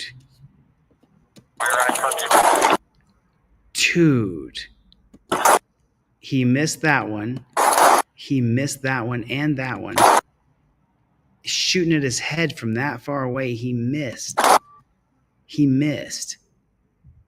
Kid lives. But why is he shooting like that at somebody? After the driver shifted gears, getting ready to escape, the officer fired at least 5 additional shots at the car. Shots fired! Shots fired! Shots fired! Life under the microscope. Oh my God. Later, Cantu and his girlfriend, identified as Emily Pruello, were discovered 1 block away from the McDonald's parking lot. Subsequent police reports confirmed that Officer Brennan had violated his training and police procedures when he approached the car. The repercussions for Officer Brennan were severe. He was dismissed from the police force just a few days later, and a grand jury indicted him on 2 counts of aggravated assault by a public servant and 1 count of attempted murder. The first aggravated assault charge was for shooting Cantu, while the second was for firing in the direction of Cantu's female passenger, Emily Pruello. The attempted murder charge was related to the shooting of Cantu himself. If Brennan is found guilty, he could face a lengthy prison sentence. Was a failure for one individual police officer. It had nothing to do with our policies. Policies did not allow that. Our training does not teach that. So this was a fail for one particular police officer. And here we are as a result of that fail. Amid the serious accusations, Brennan's lawyer, Nico LaHood, expressed concern about a rush-to-judgment attitude. LaHood argued that Brennan's side of the story hadn't been fully heard yet and anticipated that more information would come to light, providing further clarity on the incident. As a result of being shot by Brennan, Cantu suffered injuries to his stomach, diaphragm, lungs, liver, bicep, and forearm. But he didn't get shot in the head, so he's still with us. He had to be on life support for nearly 6 weeks following the shooting, and he had to undergo a tracheotomy. In December, Cantu Jr. faced additional complications that required him to be hospitalized again for a few days. Cantu Jr.'s father, Eric Cantu, acknowledged that his son would need weeks, months, and even years of rehabilitation, but he showed great determination in his recovery. The family's attorney, Ben Crump, known for handling high-profile cases of police brutality, expressed relief at the indictments. He expressed gratitude for the overwhelming support the family received during Cantu Jr.'s fight for survival and their pursuit of justice. With the recent indictments, they feel they are one step closer to achieving the justice they seek. Bexar County District Attorney Joe Gonzalez stated, "Justice means making sure that man never works as a member of law enforcement, making sure that man never has a gun and a badge." The criminal trial against Brennan commenced in June 2023. Courtney Brown and Christy Wilson, 2 police officers on traffic duty, witnessed a speeding driver named Sarah Webb zooming past them. They decided to pursue her. Oh, that goes into another story. I don't know, but pretty cool. Levi Otis, what's up, buddy? Good to see you, man. Take care, brother. Good to see you, dude. Good to see you. This goes into another story. We can watch a couple seconds, but I haven't seen this one. I saw the other one already, and I knew what you were going to see. And after a chase, they successfully signaled her to stop. Officer Brown approached Sarah's vehicle and scolded her for driving recklessly on a wet road due to the rain. Sarah explained that she was running late for her job at a hair salon, but Officer Brown was not willing to accept her explanation. Brown requested Sarah's driver's license, instructed her to remain in the car, and then walked back to her own police vehicle. But you know how fast you were just going, ma'am? I'm so sorry. I'm late for work. Now, things take a questionable turn, and here's what we can gather from the conversation recorded on Officer Brown's body camera. It turns out that her radar gun wasn't functioning properly, so she couldn't measure Webb's speed accurately. Adding to that, Officer Brown couldn't run a check on Webb's license for some reason. In this uncertain situation, Brown called for backup, and while waiting, she and Officer Wilson discussed what action to take next. This is some pretty morbid shit right here. Initially, they considered arresting Webb for reckless driving, but then Officer Wilson proposed a different approach. Shockingly, they decided to leave the woman's fate up to chance by flipping a coin. On the body camera footage, we can hear Officer Wilson saying, Who's that? A head or tail? Okay.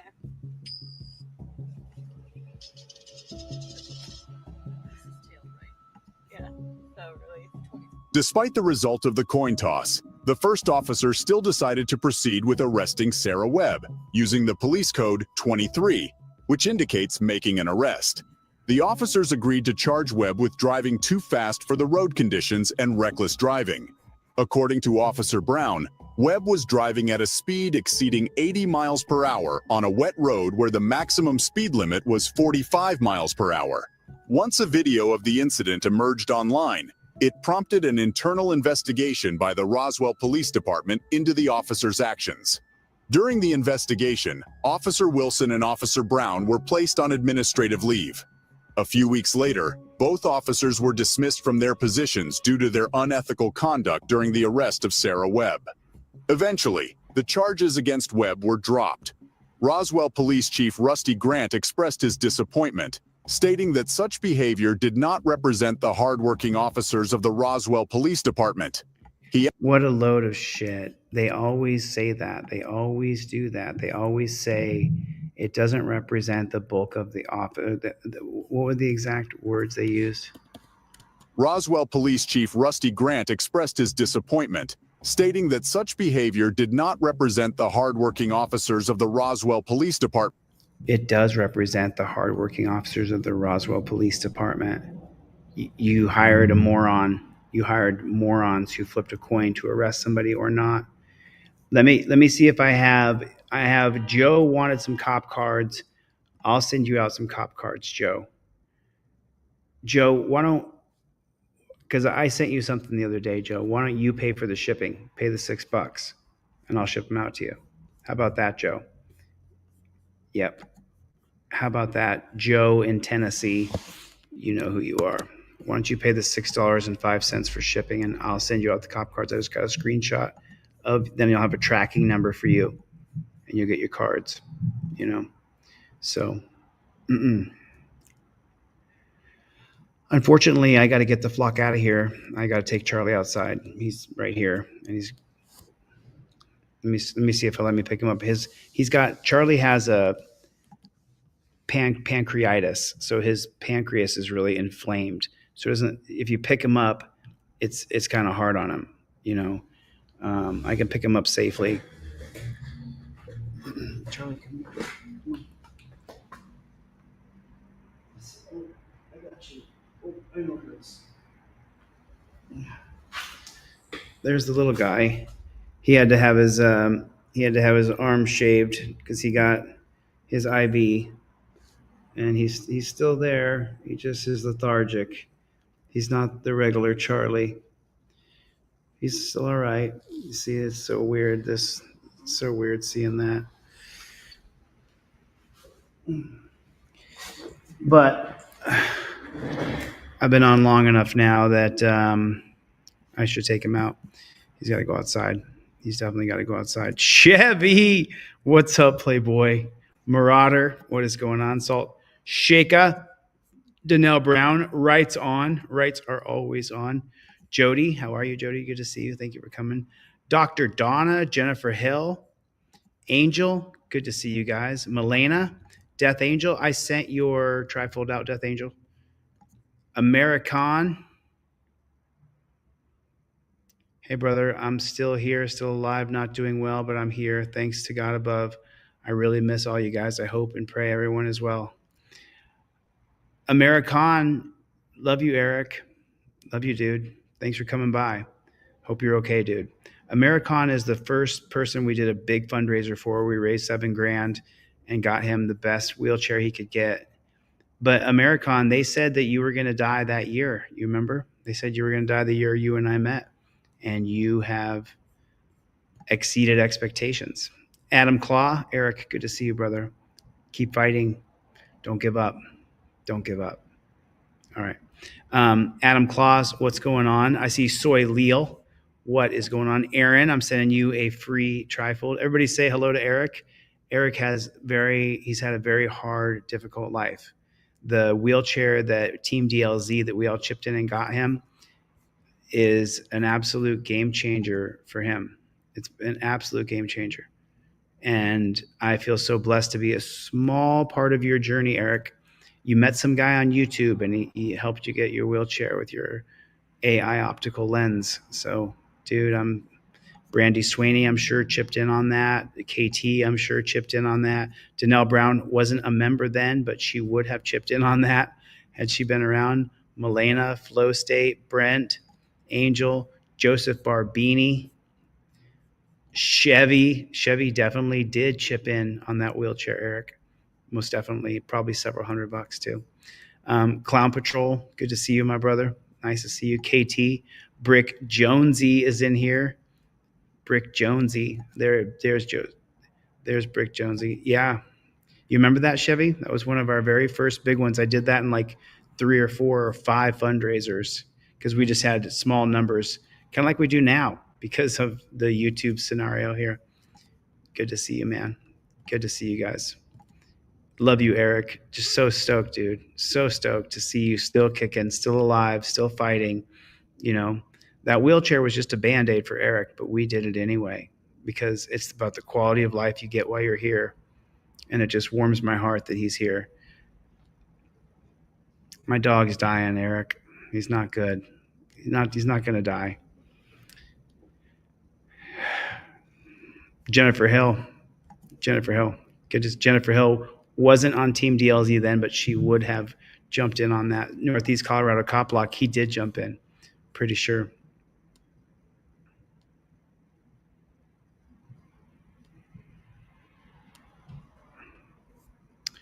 Trolls are going to troll, my friend. Keep your trolling. I'm living by fasting. Oh, are you living by fasting? Is that right? Fasting can absolutely change your life. We used to have a V Boyer in here. Eric V Boyer contributed to your wheelchair, bro. And we used to have a V Boyer in here, and I taught V Boyer the exact fundamentals of fasting. She changed her whole life. She went from wearing a fat suit to being totally fit from fasting, like crazy. Joseph Barbini, thanks for all of your donations. I don't think you were around when we did the fundraiser for Eric. It was 3 years ago. Jungle is massive.